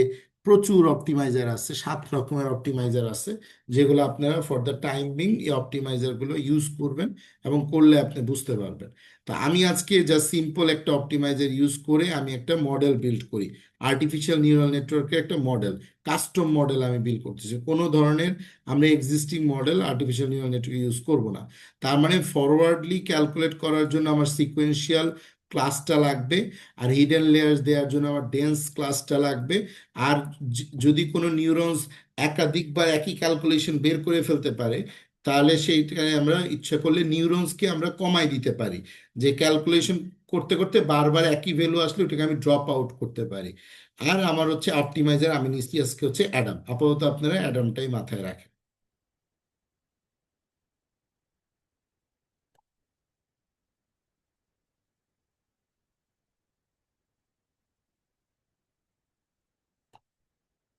ওকে, এখন আমি যদি এই মডেলটাকে বিল্ড করি, দেখেন আমি এখানে আমার ইনপুট হচ্ছে হলো 21টা, খুব ভালো করে খেয়াল করব। তা মডেল আমি বলছি কি একটা সিকোয়েন্সিয়াল মডেল হবে, এবং ওই মডেলটা ফিড ফরওয়ার্ডে যাবে। এই জন্য আমি যে প্রথম আমি হিডেন লেয়ার অ্যাড করলাম, যে এখানে আমি ডেন্স ইউজ করছি, ফার্স্ট একটা ডেন্স, তার মানে একটা হিডেন লেয়ার ইউজ করছি, যেখানে আমার নিউরনস থাকবে 64টা, এবং অ্যাক্টিভেশন ফাংশন হচ্ছে রেলু। মাথায় রেখেন অ্যাক্টিভেশন ফাংশন নিয়ে কিন্তু আমরা আবার আলোচনা করব নেক্সট ক্লাসে। সো আমি যে রেলোটা ইউজ করলাম এবং ইনপুট শেপ আমি বললাম কত, আমার যে এক্স এর যতগুলো লেন্থ, ওই লেন্থে হচ্ছে আমার শেপ। এখন এটা আমি মানে ডাইনামিক করে দিছি, কিস ফাংশন ইউজ করে বলে দিছি। সো ইনপুট শেপের লেন্থটা চলে আসবে। দেন এইটা হচ্ছে আমার ইনপুট হিডেন লেয়ার্স, আমি ইনপুটটা সিলেক্ট করলাম, সবকটা ইনপুট কিন্তু এখানে আসলো, ডেন্স দিয়ে আমার ইনপুটগুলো আসলো। আচ্ছা, এখানে ইউনিট আমি 64 দিছি, তারপরে আমি 128 দিছি, এগুলো আমরা পরে ব্যাখ্যা করব। ইউনিট অ্যাক্টিভেশন ফাংশন নিয়ে আমরা আরো ডেপথ আলোচনা করব, আস্তে আস্তে ঢুকবো। শুধু এতটুকু খেয়াল রাখবেন, আমাদের ইনপুট বলে দেওয়ার জন্য আমাদেরকে আগে ডেন্স নিতে হয়েছে, তারপরে আবার হিডেন লেয়ার্সের জন্য কিন্তু আমি ডেন্স নিচ্ছি, কিন্তু ইউনিটস আমি বাড়াই দিছি, তার মানে নিউরনস আমি বাড়াই দিছি। অ্যাক্টিভেশন ফাংশন, তার মানে ওই নিউরনের ভিতরে যে অ্যাক্টিভেশন ফাংশন যে ক্যালকুলেট করবে, সে রিলে মানে রেলু ইউজ করবে। তো রেলুর কি আপনি একটু সার্চ দিবেন অ্যাক্টিভেশন ফাংশন, এখন আবার 15 মিনিটের ব্রেকে যাব, বাট আপনারা এই অ্যাক্টিভেশন ফাংশন কি, রেলু কি, এগুলো আপনারা চেক দিবেন। আরেকটা হিডেন লেয়ার আমি দিলাম হচ্ছে, এটাও 128, তার মানে এখানে কিন্তু আমি দুইটা হিডেন লেয়ার দিচ্ছি সেম নিউরন সংখ্যা দিয়ে। ওকে, দেন আমি ইউজ করছি হচ্ছে আমার লাস্ট আউটপুট লেয়ার। এই যে খেয়াল করেন যে আউটপুট লেয়ারে কিন্তু আমি ইউনিটস কমাই দিছি। কেন? কারণ আমার এখন হচ্ছে মাল্টি ক্লাস ক্লাসিফিকেশন হবে। এইখানে আমি অ্যাক্টিভেশন ফাংশন কিন্তু চেঞ্জ করে দিছি, নাম দিছি সফট ম্যাক্স। আমি কেন দিলাম এটার ব্যাখ্যা আমি পরে দিব, আপনি একটু পড়াশোনা করতে থাকেন। রেলু কোন ধরনের অ্যাক্টিভেশন ফাংশন, সফট ম্যাক্স কোন ধরনের অ্যাক্টিভেশন ফাংশন, টেন হাইপারবোলিক কোন ধরনের অ্যাক্টিভেশন ফাংশন, প্রত্যেকটা লজিস্টিক, দেন হচ্ছে একটা হচ্ছে লগ সিম, এরকম 11টা অ্যাক্টিভেশন ফাংশন আমি একটু পরে দেখাবো। অ্যান্ড দেন ফাইনালি আমি অপটিমাইজার ইউজ করলাম হচ্ছে, লার্নিং রেট দিলাম 0.001, অনেক ছোট। দেন মডেলটাকে কম্পাইল করলাম। দেন লস বলে দিছি ক্যাটাগরিক্যাল, যেহেতু আমার মাল্টি ক্লাস এখানে আসছে। আর অপটিমাইজার যা আমি বলছি অ্যাডাম অপটিমাইজার, ম্যাট্রিক্স হচ্ছে আমি অ্যাকুরেসি বিল্ড করতে চাই। সো আমি মডেলটা রান করাই দিচ্ছি, এবং এই মডেলটা রান হোক, আপনারা দেখতে থাকেন। আমরা ঠিক 15 মিনিট পরে স্টার্ট করবো আর কি। এই যে মডেল 1 দিয়ে এই যে আমি বিল্ড মডেল দিয়ে দিলাম, তাই মডেলটা আমার বিল্ড হয়ে গেছে। প্রথমে আমি ফাংশনটা রেডি করছি, এখন আমি মডেলটার অ্যাপ্লাই করবো আর কি। ঠিক আছে,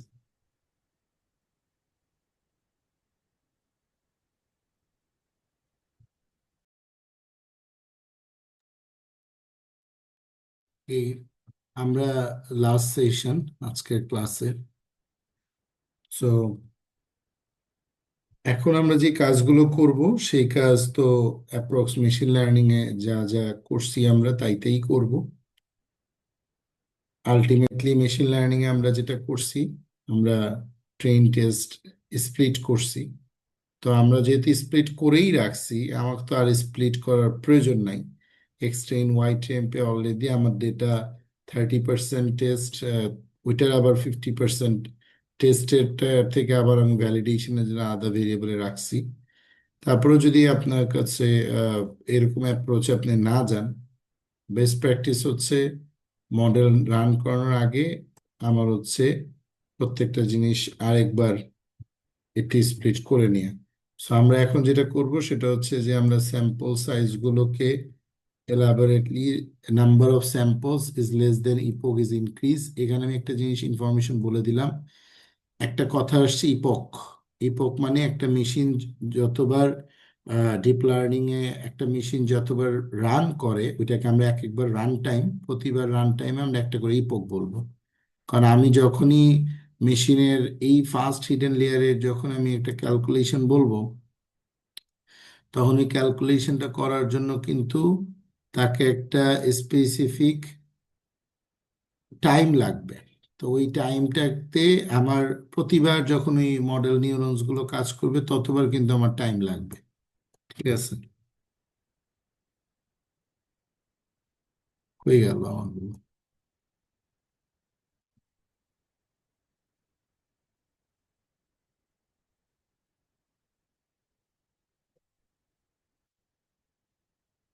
আচ্ছা, প্রত্যেকটা মডেল যতবার রান করবে ততবার আমার লাগবে, এই জন্য আমি যত নাম্বার অফ স্যাম্পলস যত কম হবে, আমার ইপোক তত হচ্ছে বেশি নিতে হবে। আমি ইপোক আমাকে বলে দিতে হবে যে আমি ইপোক কত নিব। তো আপনার খাতায় লিখে রাখেন ইপোক একটা কনসেপ্ট, যেটা আমাকে বলে দিতে হবে, আমাকে ব্যাচ সাইজ বলে দিতে হবে। ঠিক আছে, তা আমার ডিপ লার্নিংটা ক্যালকুলেট হওয়ার সময় কত ইপোকে সে ক্যালকুলেট করবে এবং কত ব্যাচ সাইজে ক্যালকুলেট করবে সেটা আমাকে বলে দিতে হবে। এখন আমার ইনপুট যত কম হবে, আমার ইপক সাইজ তত বেশি দিতে হবে, আর ব্যাচ সাইজ তত কম দিতে হবে। তার মানে স্যাম্পল যদি বেশি থাকে, তার মানে আমার যদি এখন আছে 2100, এখন যদি স্যাম্পল থাকতো 21,000 বা 2,10,000, তাইলে আমার ইপক আমার দিতাম কম এবং ব্যাচ সাইজ দিতাম বেশি। এটা একটু মাথায় রাখবো, এটা আমরা আবার সামনে ক্লাসগুলোতে আমরা আবার যখন ডিসকাস করব তখন এই কথাগুলো বারবার আসবে। ডিপ লার্নিং এর ক্ষেত্রে তো আমাদের নর্মালি আমরা কি করব, এখন স্প্লিট করব। তাহলে আমরা এক্স ট্রেন এক্স টেস্ট এর ডেটাগুলো যেভাবে স্প্লিট করার, ঠিক সেম অ্যাজ ইট ইজ ভাবে আমি স্প্লিট করলাম। স্প্লিটে আমি মডারেশন, এরপর হচ্ছে আমার ভ্যালিডেশন, এগুলো আমি রিসার্চের জন্য নিছি। এরটুকু আমি রিসার্চের জন্য নিছি, এটা আপনাদের বারবার বলতেছি। আর এরটুক হচ্ছে মূলত করলেই আমার মেশিনের জন্য যে মডেল ট্রেন্ড হবে সেটা আমি পেয়ে যাব। আচ্ছা, এখানে আমি অলরেডি বলে দিছি ইপক্স মানে হচ্ছে number of iteration, batch size মানে হচ্ছে স্যাম্পল সাইজ পার ইটারেশন, প্রতিটা ইটারেশনে কতগুলো স্যাম্পল নিয়ে সে মডেলটাকে ট্রেন করবে। ভ্যালিডেশন স্প্লিট 15%, আমরা এখানে দিছি 30%। ঠিক আছে না? ভ্যালিডেশন 15%, তার মানে 30% তো টোটাল, তার 50% তো 15% হয়। আর এই ভ্যালিডেশন স্প্লিট আপনি যত বলবেন এটা আপনার উপর ডিপেন্ড করবে। আমি কিন্তু অলরেডি ভ্যালিডেশনের জন্য এখানে 50% দিছি কার, এই 30%-এর 50%, তার মানে আমার এখানে কিন্তু অলরেডি এই যে ওয়াই ভ্যালিডেশনে 116টা করে ডেটা আমার আছে। আচ্ছা, যখন আমি মডেল ওয়ানটা রান করাচ্ছি, মডেল ওয়ান কোনটা, যেটা আমি অলরেডি মডেলটা বিল্ড করলাম, এই যে মডেলটা যে আমি বানালাম, এটাই কিন্তু আমার কাস্টম মডেল বানাইছি আমি। হ্যাঁ, এই কাস্টম মডেলটা আমি যখন বিল্ড করছি, বিল্ড মডেল ফাংশনটা রান করা মানে কাস্টম মডেলটা মডেল ওয়ানের মধ্যে কম্প্রেস হয়ে গেছে।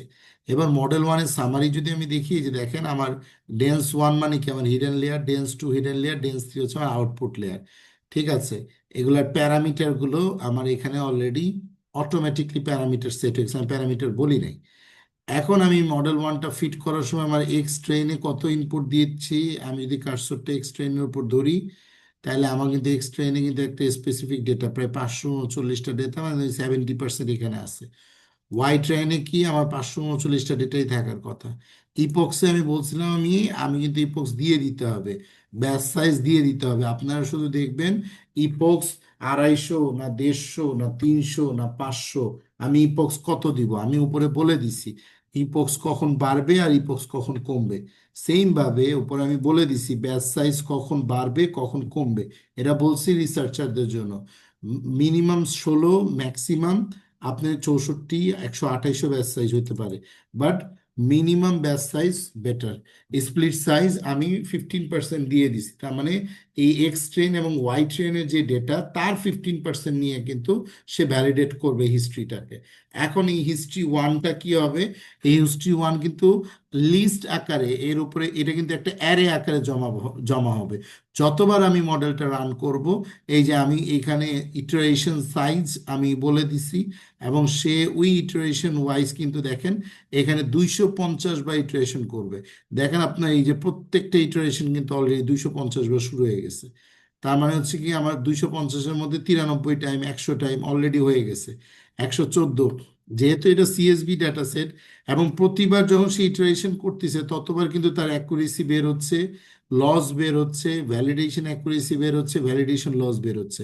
যদি আমরা ভ্যালিডেশন অ্যাকুরেসি আর অ্যাকুরেসিটা দেখি, তাহলে দেখেন 205-এ হচ্ছে 0.36, আস্তে আস্তে অ্যাকুরেসি কিন্তু বাড়তিছে। ক্লিয়ার? এবং ভ্যালিডেশন অ্যাকুরেসি বাড়তিছে আর লসটা কিন্তু আস্তে আস্তে কমতেছে। 250 পর্যন্ত যেতে যেতে আমরা যেটা দেখব যে সে কিন্তু একটা অ্যাকুরেসিতে এসে থামবে, এবং একটা ভ্যালিডেশন অ্যাকুরেসিতে এসে থামবে। কথাই বুঝতে পারছেন? যদি অ্যাকুরেসি খুবই খারাপ আসছে 35%, ভ্যালিডেশন অ্যাকুরেসি আসছে 38%। এখন যদি এই হিস্ট্রিটাকে আমি আরো একবার যদি রান করি, যেহেতু আমার ডাটা সেট কম, আমি যদি একে ইপোকটাকে আরো বাড়ায় দিই, তখন কিন্তু আমার এটা আরো বাড়ার সম্ভাবনা আছে। সো আমি এটার ইপোক সাইজ, সরি, আমি ইপোক সাইজ হিস্ট্রিটাকে আবার জাস্ট আপনাদের বোঝার জন্য। সো আমার অ্যাকুরেসি লেভেল আরো বাড়তে পারে, এটা হচ্ছে বেইজ অন আমার ওই রেলু এবং অ্যাক্টিভেশন ফাংশনের কারণে কিন্তু আমার অ্যাকুরেসিটা বের হচ্ছে। এখন আমি এখানে দিয়ে দিলাম, সাপোজ ধরেন 250 দিছি, তো আমি এখন 300 দিয়ে দিলাম, আর 50 বার বাড়াইলাম।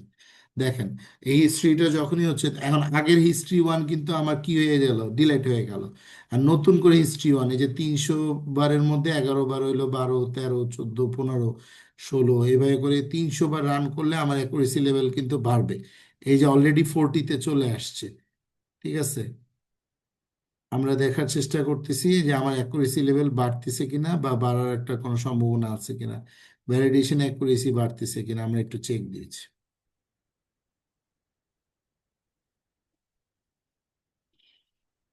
এখানে কিন্তু আমি কোনো ফিচার সিলেকশন করি নাই। ডিপ লার্নিং এ কিন্তু ফিচার সিলেকশনের দরকার নাই, এটা কিন্তু অটোমেটিকলি ফিচার সিলেকশন করে। আমি 13 নম্বর বা 14 নম্বর ক্লাসে আমি কনভলিউশন নিউরাল নেটওয়ার্ক দেখাবো, যখন কিন্তু সে আবার ফিচার সিলেকশন করে। মিশকাত, কি অবস্থা, কেমন আছো? জি স্যার, আলহামদুলিল্লাহ। স্যার ভালো আছেন স্যার? ভালো আছে আলহামদুলিল্লাহ। আমি চাচ্ছি যে আমার নেক্সট ব্যাচে তুমি ক্লাস নাও। তোমার প্রিপারেশন আছে তো নাকি? নিতে পারবা জি ক্লাস? স্যার। স্যার আমি মূলত স্যার একটু কথা বলার জন্য স্যার আজকে জয়েন হয়েছি। আপাতত কোনো কাজ নেই আমার। হ্যাঁ, তো বলো। স্যার অ্যাকচুয়ালি স্যার আমাদের ওই ব্রেন টিমারের ইমেজটার ওইটার হুম, স্যার অ্যাকুরেসি স্যার আনতে পারছি, মানে লস মোটামুটি এখন স্যার ট্রেনিং লসে স্যার ছিল 0.00 সামথিং, আর স্যার ভালো। ভ্যালিডেশন লসে স্যার 0.06 স্যার এটা আসছে। আচ্ছা, তো ভালো তো। জি স্যার, তো এটা স্যার কি অ্যাকসেপ্টেবল হতে পারে কিনা এটা স্যার একটু ওয়াই আমার নট? জানার। জি স্যার। অন্য পেপারের সাথে কম্পেয়ার করো, লিটারেচার রিভিউর সাথে কম্পেয়ার করো, ওদের মডেল থিওরির জি সাথে কম্পেয়ার করো। কম্পেয়ার না করলে জি তো বলতে পারবো না, ভালো বলবো। প্রত্যেকটা মাপকাঠি লাগবে, কিসের ভিত্তিতে ভালো বলবো। জি স্যার, এক্স্যাক্টলি এটাই স্যার এই করার জন্য।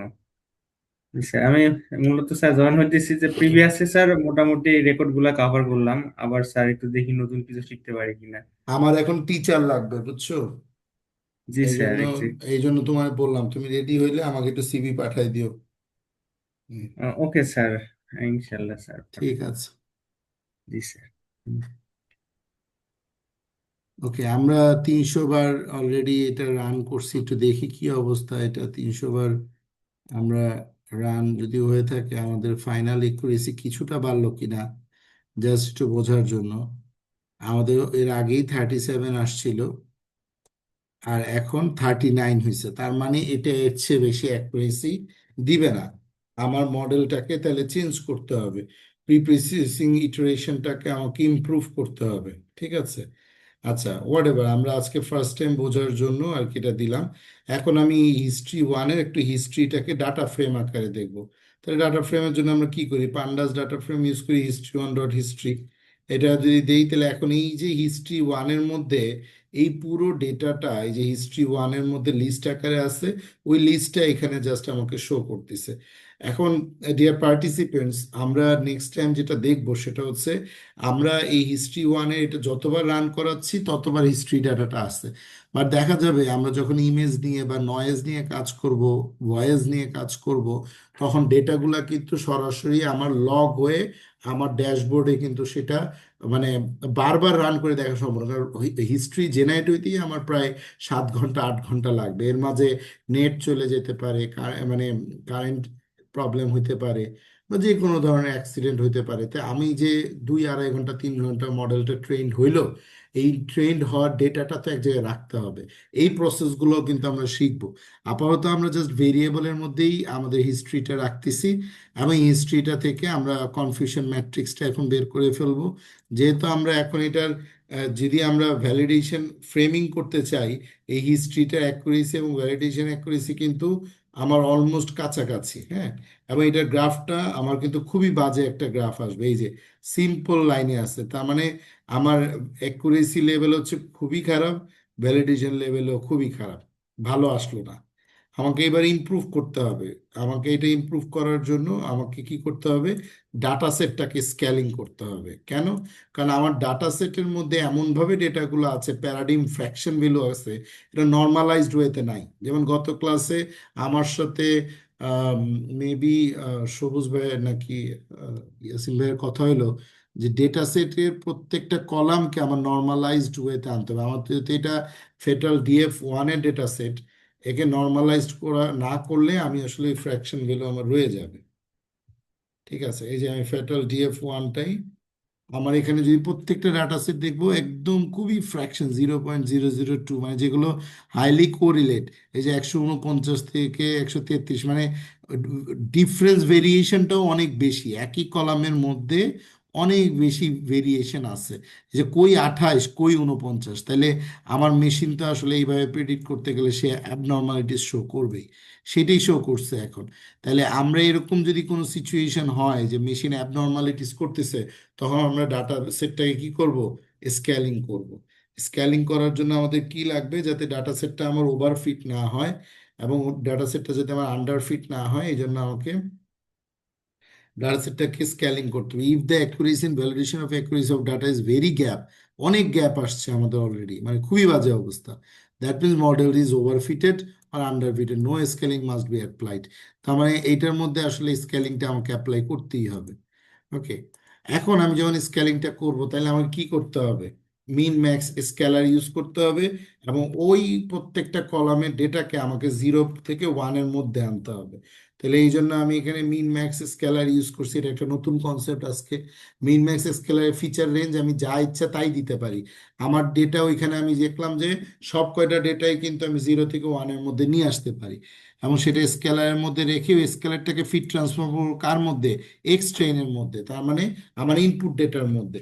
তাহলে ইনপুট ডেটার মধ্যে আমি করলে আমাকে তো আউটপুট ডেটার মধ্যেও করতে হবে, নাইলে তো সে ডেটা আসবে না। এখন আমার ইনপুট ডেটার মধ্যে যে 21টা কলাম, আমরা যদি 21টা কলামের মধ্যে যাই দেখি প্রত্যেকটা ভ্যালু 0 থেকে 1-এর মধ্যে চলে আসছে।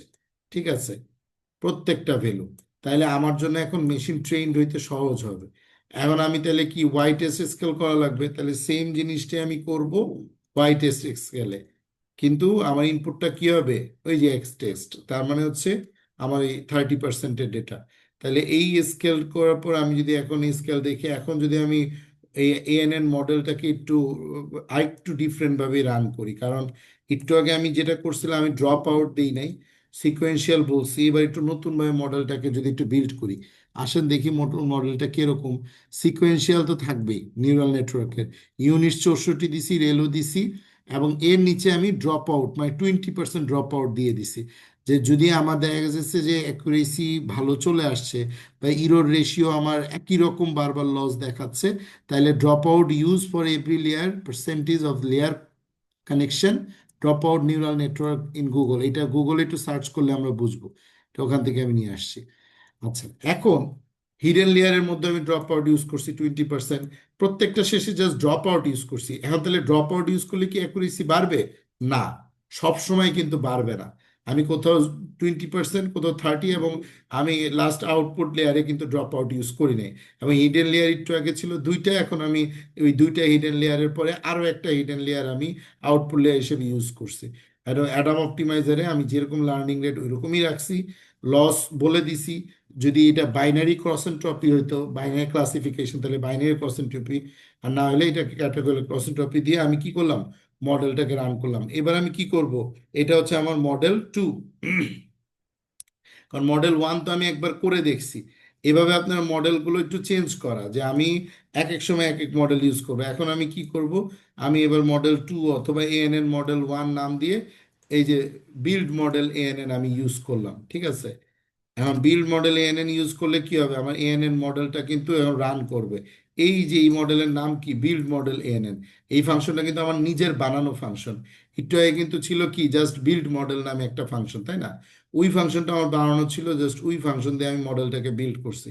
তার মানে এই যে মডেলটা আমি বিল্ড করলাম, এটাই হচ্ছে custom artificial neural network building করার ক্যাপাসিটি। আপনার মধ্যে এখন আর্টিফিশিয়াল নিউরাল নেটওয়ার্ক মডেল তৈরি করার একটা ক্যাপাসিটি চলে আসছে।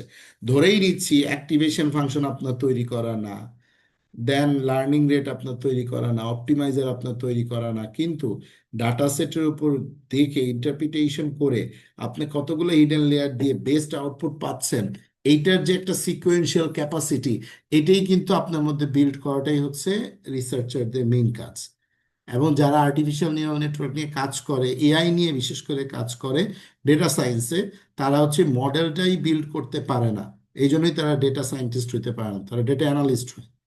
তো আপনার ডেটা সায়েন্টিস্ট হওয়ার জন্য আমি ম্যাথমেটিক্স বোঝাচ্ছি, অ্যাক্টিভেশন ফাংশন বোঝাচ্ছি, স্কেলিং অ্যাপ্রোচ বোঝাচ্ছি, এবং মডেলটাকে আমি কিভাবে চেঞ্জ করলাম ড্রপ আউট একটা কনসেপ্ট দিয়ে আমি মডেলের মধ্যে ওই অ্যাক্টিভেশন প্রসেসটাকে আরেকটু ফাস্টার করার জন্য আমি একটা নতুন মডেল আবার বানাইলাম, এএনএন মডেল 1 নাম দিলাম বিল্ড মডেল এএনএন। সবাই একটু বুঝছি। যদি সামারি আমি চেক দিই, যে এই সামারি ফাংশনটা দিয়ে যদি এই এএনএন মডেল ওয়ানের সামারিটা আমি যদি চেক দিই, দেখবেন এই যে আমি প্রত্যেকটা লেয়ারের পরে ড্রপ আউট দিছি। ঠিক আছে, তার মানে আমি ড্রপ আউট দিছি, এই 128-এর 20% ড্রপ আউট হবে, এই 64 20% ড্রপ আউট হবে, যেগুলো নিউরনসের। এবং থার্ড লেয়ারও 128-এর মধ্যে 30% আমি ড্রপ লেয়ার দিছি। এবং লাস্ট হচ্ছে আমার আউটপুট লেয়ার। এখন তাহলে আমার কাজ কি? এখন কাজ সেম কাজ, আমি হিস্ট্রি তৈরি করব। তো একটু আগে যে হিস্ট্রি তৈরি করছিলাম ওইটার নাম দিয়েছিলাম হিস্ট্রি 1। এখন আমি নাম দিলাম হিস্ট্রি 2। কিন্তু একটু আগে ইউজ ছিল মডেল 1, এখন এএনএন মডেল 1 দিব। কিন্তু স্কেলিং করা, একটু আগে কিন্তু আমি কি দিছিলাম, এক্স ট্রেন ওয়াই ট্রেন দিছিলাম, কিন্তু এখন কিন্তু আমি এক্স ট্রেন স্কেলার ইউজ করছি এবং ওয়াই ট্রেন দিছি। ওয়াই ট্রেন আমি স্কেলিং করিনি, কারণ ওখানে তো 1 2 3, মানে স্কেলিং করে আমার ভ্যালু হয় 1-এর কাছাকাছি, না 2-এর কাছাকাছি, না 3-এর কাছাকাছি হবে। সো এটার স্কেলিং করে কিন্তু আমি হিস্ট্রি 2টা এখন বিল্ড করব। এই যে এখন হিস্ট্রি 2টা বিল্ড হচ্ছে। আমরা খালি বিল্ড হওয়ার শেষে আমরা দেখব যে আমাদের অ্যাকুরেসি কিছুটা আমরা বাড়াইতে পারলাম কিনা।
ওকে, আমরা মডেলের ড্রপ আউট দিয়েও কিন্তু আমাদের ইমপ্রুভমেন্ট হয় নাই, এবং সেভ ফেল দেখাচ্ছে, এরকম হইতেই পারে। আমরা সেভ ইউর চেঞ্জেস দিলে একটু ওয়েট করব। এখন ইপক আমি আরো বাড়াই দিছিলাম, প্রায় 500 দিছিলাম। ঠিক আছে, তারপরেও কিন্তু ভালো হয় নাই। আমরা অনেক সময় দেখবো যে আমাদের ড্রপ আউট দেওয়ার পরেও কিন্তু আমাদের রেজাল্ট ভালো হইতে পারে, যে এখন সেভ হয়ে গেছে, অল চেঞ্জ সেভড, ভালো কিন্তু হয় নাই। তার মানে আমি যদি এটা এখন গ্রাফটা আঁকাই, সেম ভাবে আমার গ্রাফের চেঞ্জ মানে আসবে না, খারাপই আসছে। তা এখন নতুন আমি একটা সায়েন্স কেরাস, এসসিআই কেরাস একটা ইনস্টল দিচ্ছি। ওই এইভাবেও যদি আমার ইমপ্রুভমেন্ট না হয়, আর্টিফিশিয়াল নিউরাল নেটওয়ার্কে বিগ ডাটা সেট, এটা যেহেতু ছোট ডাটা সেট, এই জন্য এটা আমার কম্প্রেস হচ্ছে। বড় ডাটা সেট গুলোর জন্য আমার প্রথম হচ্ছে নর্মাল অ্যাপ্রোচ, তারপরে দেখালাম drop out approach, epoch size change করে অ্যাপ্রোচ। এখন আমি থার্ড অ্যাপ্রোচ দেখাচ্ছি, যে আমি 3 ভাবে ট্রাই করব, যে কোনো না কোনো ভাবে আমাকে একে ইমপ্রুভ করতেই হবে। ওকে, সায়েন্স কেরাস হচ্ছে মানে সায়েন্টিফিক যে কোনো ধরনের ক্যালকুলেশন, আমি কিছু ম্যাথমেটিক্সের কিছু ফাংশন ইউজ করবো, এবং সাইকিড লার্নকেও আমি ইম্পোর্ট করে নিচ্ছি। এগুলো আপনি ইম্পোর্ট করবেন, কারণ হচ্ছে আর্টিফিশিয়াল নিউরাল নেটওয়ার্কে আমরা আস্তে আস্তে বিগ ডাটা সেটে ঢুকবো। আর্টিফিশিয়াল নিউরাল নেটওয়ার্কে আমাকে বেটার আউটপুট আনার জন্য আমাকে আসলে অ্যাপ্রোচ জানাটা খুব জরুরি। Restart session.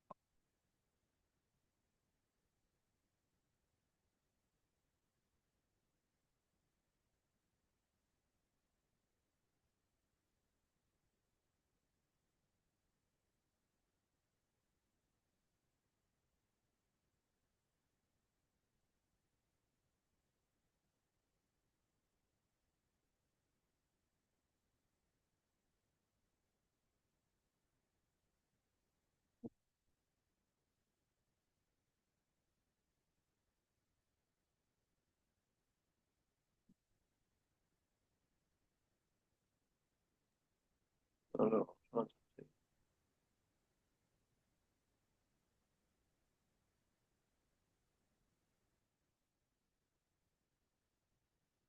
আরো কোনো বিষয়ে কোনো কোশ্চেন থাকলে করেন। পিসি একটু আমার কোডগুলো রিস্টার্ট নিচ্ছে। ইয়ে ভাই, যে, উম, এই যে, শুনতে পাচ্ছেন? কথা খুব কেটে কেটে আসতেছে সুজ ভাই। ও,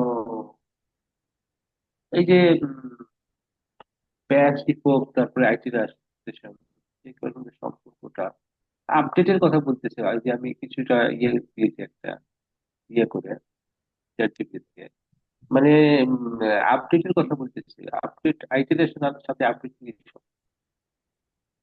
মডেল আপ। আপনার কথা খুব কেটে কেটে আসতেছে, ও, বুঝতে পারতেছি না। আপনি ভয়েস দিয়েন আমাকে, অথবা আপনার হেডফোনটা একটু চেঞ্জ করে যদি ইয়ে করা যায় ও, আর কি।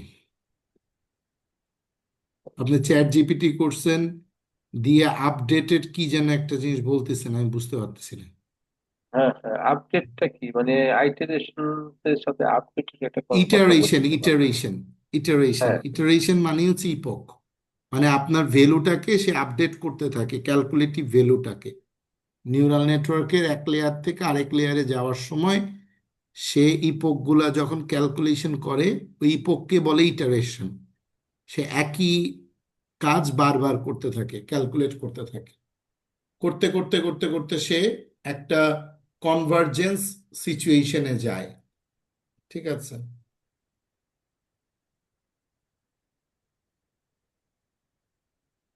কনভার্জেন্স সিচুয়েশন মানে একটা স্থিতিশীল অবস্থায় সে যায়। এই ক্যালকুলেশন করতে করতে করতে করতে একটা সে কনভার্জেন্স সিচুয়েশনে যায়। এই জায়গাটায় আসে, আপনি ধরেন সে ডিটেক্ট করলো 1, অথবা ডিটেক্ট করলো 2, অথবা ডিটেক্ট করলো 3। ঠিক আছে? আমাদের যেহেতু এই তিনটে ক্লাস আজকে, এরপরে সে আবার কি করে, ওভারফিটের ডেটা সে অ্যাপ্রোচ প্রপোজ করতে থাকে। হ্যাঁ, কারণ ইস্যুটা হচ্ছে যে এই যে ওভারফিটের ডেটা সে যে প্রপোজ করতে থাকলো বা এই যে বাড়তে থাকলো, এটা লার্নিং রেটটা তো আমি দিছি 0.0001। তার মানে খুব ছোট ছোট করে সে কিন্তু কি করে, ইটারেশন করে, এবং ছোট ছোট করে সে ক্যালকুলেশন করে তার ক্লাসিফিকেশনের জন্য। বুঝছেন? আচ্ছা, পুরা ডাটা সেটটাকে বা ব্যাচটাকে ইপক বলতেছে, আর ইটারেশন হচ্ছে তার কিছুটা অংশ, তাই না? একটা পার্ট নাকি? না, ইনপুট তো হচ্ছে ইপক মানে হচ্ছে আপনার যতগুলো ইনপুট আমি দিছি। ধরেন আমি 21টা ইনপুট দিছি, এই 21টা ইনপুটের উপর ভিত্তি করেই তো সে ক্যালকুলেশনটা, ওই যে আমি নিউরাল নেটওয়ার্কে দেখালাম, আপনি একটু রেকর্ডিংটা দেখবেন যে এখানে অনেকগুলো আমি হিডেন লেয়ার্স দেখাইছি। সো এই হিডেন লেয়ার্সে যখন ও ক্যালকুলেট করা শুরু করে, তখন একই ক্যালকুলেশন যতবার করে ওইটাকেই বলে ইপক। প্রত্যেকবার করার সময় একটা একটা করে ইপোক যখন উঠতে থাকে, তখন আমরা বলি একটা ইপোককে বলা হয় একটা ইটারেশন। 500টা ইপোক মানে 500টা ইটারেশন। ক্লিয়ার? ও, আপনি একটু দেখেন, রেকর্ডিং গুলো দেখেন, একটু গুগল করেন। আপনি আস্তে আস্তে করে সব কয়টা জিনিস ক্লিয়ার হয়ে যাবে আস্তে আস্তে। আবার নেক্সট উইকে আমরা তো একই জিনিস আরেকটা ডাটা সেটের উপর করবো, তখন আরো কিছু কোশ্চেন্স আপনার ক্লিয়ার হয়ে যাবে।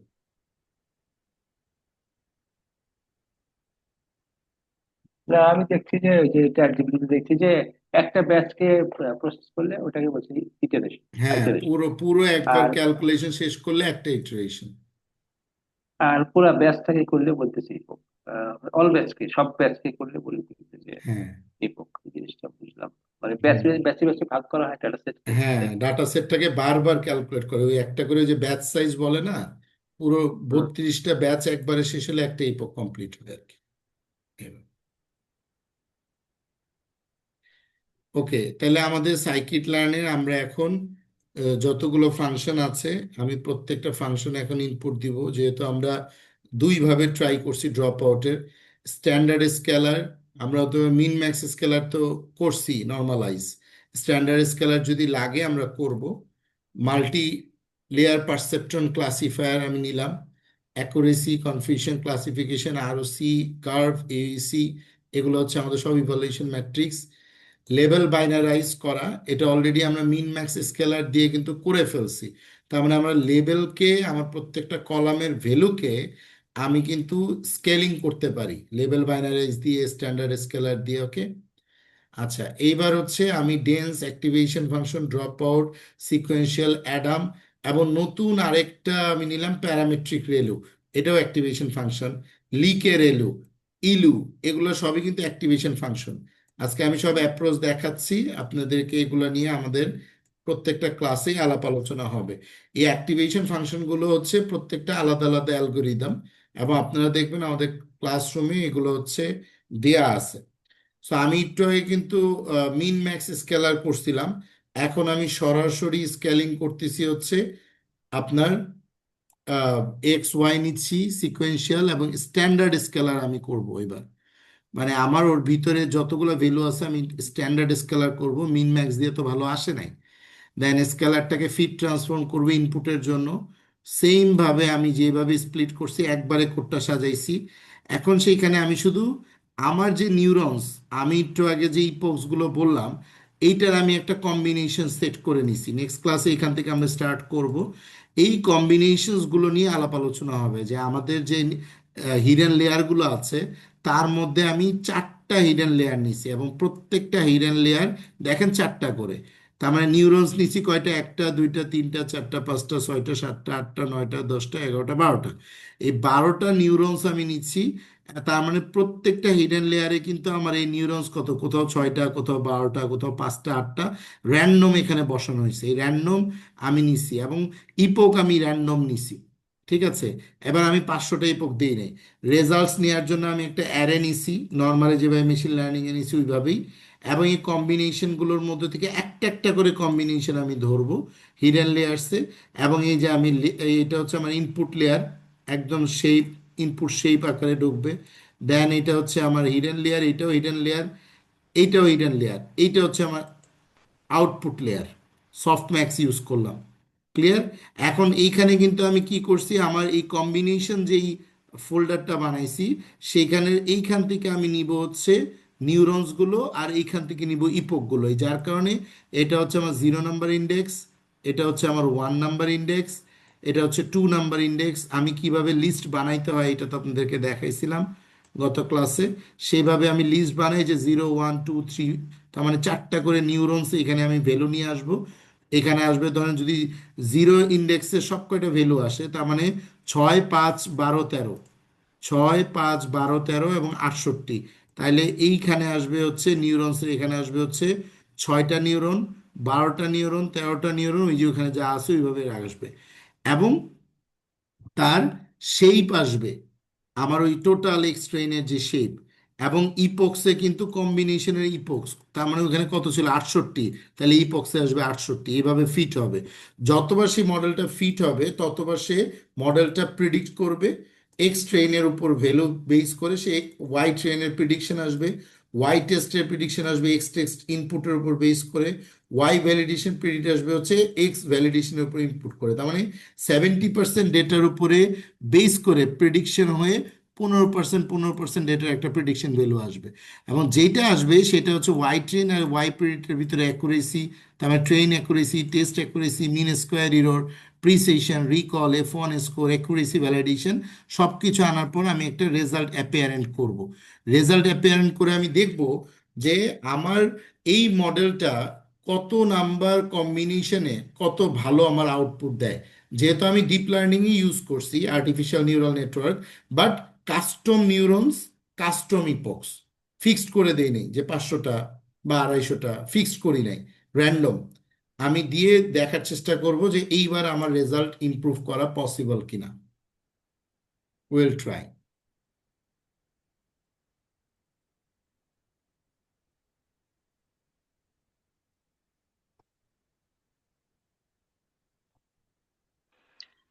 এখানে একটা প্রশ্ন ছিল। লস ফাংশনটা আগের আমরা মডেলটাতে আমরা ক্যাটাগরিক্যাল ক্রস এনট্রপি ধরছি, বাট এইখানে আমরা স্পার্স ক্যাটাগরিক্যাল ক্রস এনট্রপি ধরছি। এটা কি কোনো কারণ আছে এটা এখানে ধরার এইটাই হচ্ছে দুই জায়গায়? এইটাই হচ্ছে একটু ডিফারেন্ট। তার মানে হচ্ছে আমরা যদি কখনো এমন কোনো ডেটা সেট পাই, আবারও বলতেছি এমন কোনো ডেটা সেট পাই যে ডেটা সেটে আমরা নর্মাল থিওরি অ্যাপ্লাই করে আমি ওইটার ক্যাটাগরিক্যাল ডেটাকে আমি ডিটেক্ট করতে পারতেছি না, তখন কিন্তু স্পার্স ক্যাটাগরিক্যাল ক্রস এনট্রপি ওটার চেয়ে বেটার দেয়। এটা কিন্তু এই ক্রস এনট্রপি লস ফাংশনের একটা আলাদা ফাংশন। এটা যদি আপনি সার্চ দেন তাহলে দেখবেন ক্যাটাগরিক্যাল ক্রস এনট্রপির 3 রকমের ক্রস এনট্রপি আছে, বাইনারি ক্রস এনট্রপির। এই যে ভার্সেস ক্যাটাগরিক্যাল ক্রস এনট্রপি, বা আপনি স্পার্স ক্যাটাগরিক্যাল ক্রস এনট্রপির সাথে আপনি বাইনারি ক্রস এনট্রপি বা ক্যাটাগরিক্যাল ক্রস এনট্রপির আর ক্লাসিফিকেশন যদি দেখেন, দেখবেন যে ওর ভিতরে আরো 3 রকমের আছে। ক্লিয়ার? তো এই জিনিসগুলো আসলে পরবর্তীতে আপনি বুঝবেন যে স্পার্সটা করে কি, সে খুব ইন্টারনাল সিঙ্গেল ইন্টিজার ধরে ধরে কাজ করে, এ খুব লার্জ ভেক্টর নিয়ে কাজ করতে পারে, এ খুব ফাস্টার কাজ করে। কথা বুঝছেন? এই জন্য আমি এই লসটা এইটা নিয়ে এবার রান করাইছি। এবং ইন্টারেস্টিংলি দেখবেন এটাই রিসার্চ, যে আমার নিউরনস দিলাম হচ্ছে কি কাস্টম, 4টা হিডেন লেয়ার নিছি, মানে 3টা হিডেন লেয়ার এবং একটা আউটপুট লেয়ার। ইপোক্স গুলোও কিন্তু কাস্টম। এখন আমার কেন এটা ভালো আসছে এটা আপনারা ঠিক 10 নম্বর ক্লাসে গিয়ে বুঝবেন। আজকে তো মাত্র 7, 8, 9 যে শেষ হইলে আপনি 10 নম্বর ক্লাসে আপনি আমারে বলবেন, তাহলে স্যার কতগুলো ইনপুটের জন্য কতগুলো হিডেন লেয়ার নেওয়া উচিত, কতগুলো ইনপুটের উপর ভিত্তি করে আমার আউটপুটের নিউরনস কতগুলো হওয়া উচিত, এই যে ক্যালকুলেশনগুলো, বা কত ইপক্সের জন্য আমার রেজাল্টটা কত ভালো আসতে পারে, ব্যাচ সাইজ কোন ধরনের ডেটা সেটের জন্য ব্যাচ সাইজ কেমন হইতে পারে, এই যে ছোট ছোট কোশ্চেনগুলো আমি বললাম, এই কোশ্চেনগুলো আপনি কিন্তু ফর দ্য টাইম বিং আপনি ধরে ফেলতে পারবেন। এখন দেখেন কোথায় ছিল 37%, এই ফিড ফরওয়ার্ড ক্যালকুলেশনে কিন্তু অলমোস্ট আমার এই 47 ইপোকে 15, 10, 9, 7 যে কম্বিনেশন হিডেন লেয়ার্স যে নিউরনস, এতে আমার কিন্তু মডেলের ইভালুয়েশন আসছে কত 85%। এবং ভ্যালিডেশনও খুব ভালো, মানে খুব বেশি যে গ্যাপ তা না, 89 আর 92, তার মানে 92 এর একটা গ্যাপ, মানে 0.02 এর একটা গ্যাপ। এবং দেখবেন মিন স্কোয়ারেরও কিন্তু খুব বেশি না, 0.14। ক্লিয়ার? এবং প্রিসিশন, রিকল এগুলোও কিন্তু আলহামদুলিল্লাহ ভালো। সো এই যে একটা থিওরি আমি আপনাদেরকে এখন দেখালাম, যেটা আমি প্রথম যে এইগুলো অ্যাপ্লাই করে দেখলাম ভালো আসলো না, এরপরে যখন আমি অ্যাপ্লাই করলাম একটা মডেল থিওরি কম্বিনেশন দিয়ে, এখন আমি কনফিউশন ম্যাট্রিক্সটা বানাবো। ওয়াই টেস্ট এবং ওয়াই টেস্ট প্রেডিক্ট তো আমরা উপরে বের করে ফেলছি, অ্যানোটেশন ট্রু করে একটা হিট ম্যাপ তৈরি করলে আমি দেখতে পারবো কেন এত ভালো রেজাল্ট আসলো। কারণ সে কিন্তু ট্রু পজিটিভ 39টা, ট্রু পজিটিভ 41টা, ট্রু নেগেটিভ 20টা, মানে সে কিন্তু 1 কে 1 প্রিডিক্ট করতে পারছে 41টা। তার মানে এই যে ফলস পজিটিভ এবং ফলস নেগেটিভ রেশিও কিন্তু খুবই কম। আগের গুলাই কিন্তু আমি কনফিউশন ম্যাট্রিক্স বের করি নাই, কারণ এটার আমার ওই ভ্যালিডেশন স্কোর দেখে আমি বুঝতে পারছি যে আমার কিন্তু রেজাল্ট ভালো না। সেম ভাবে আমি যদি এখন এই ভ্যালুটাকে বের করি, আমার ক্লাসিফিকেশন রিপোর্টটা বের করি ওয়াই টেস্ট এবং ওয়াই টেস্ট প্রিডিক্ট দিয়ে, তো এই ক্লাসিফিকেশন ম্যাট্রিক্স তো আমার কাছে চলে আসছে এই যে 86%। তার মানে যে 116টা ডেটা ছিল আমার টেস্টের জন্য, যেখানে আমার 0 ছিল 43টা, 1 ছিল 43টা, 2 ছিল 33টা, 15%, সেটার কিন্তু সে 86% সে অ্যাকুরেটলি নেগেটিভকে নেগেটিভ, পজিটিভকে পজিটিভলি আইডেন্টিফাই করতে পারছে। তার মানে যদি আমি এখন আরওসি কার্ভটা বানাই, তাহলে কিন্তু আরওসি কার্ভটা আমার ভালোই আসবে। আমি রেজাল্ট দেখলেই কিন্তু বুঝতে পারবো যে আমার এখন এই যে কার্ভটা আমি তৈরি করব, সেই কার্ভটা কিন্তু খারাপ আসবে। এটা কি ট্রু পজিটিভ এবং ফলস পজিটিভের রেশিও বলছিলাম গত ক্লাস আজকে যখন আমি কার্ভগুলো ডিক্লাইন করতেছিলাম, যে ট্রু পজিটিভ এবং ফলস পজিটিভের রেশিও। সো তাহলে এই আরওসি কার্ভ এবং হচ্ছে আরওসি এওসি স্কোর বের করার জন্য আমাদেরকে এখানে ইনপুট নিতে হয় সাইকিড-ল্যান্ড ম্যাট্রিক্সের আরওসি কার্ভ এবং আরওসি এওসি স্কোর, এবং আমাকে এটা হচ্ছে প্লটিং করার জন্য আমার এই ভ্যালিডেশন ট্রু পজিটিভ ফলস পজিটিভের একটা রেশিও কিন্তু আমাকে বের করতে হয়। তো ফলস পজিটিভ রেশিও এবং ট্রু পজিটিভ রেশিও বের করে আমি যদি পুরোটাকে রান করি, নেক্সট ক্লাসে আমরা আরেকটা মডেল থিওরি দেখব, এবং সেইখানে এই যে আমি দেখতে পারতেছি আমার আরওসি স্কোর কিন্তু 83%, তো অলমোস্ট কিন্তু 1-এর কাছাকাছি কার্ভটা। তাহলে আজকে আমরা এতটুকুই ক্লাস রাখি, এতটুকু পর্যন্ত আপনারা পড়াশোনা করেন। নেক্সট ক্লাসে আমরা আবার নতুন ডাটা সেট নিয়ে এগুলার আরো ডেপথে ঢুকবো ইনশাআল্লাহ।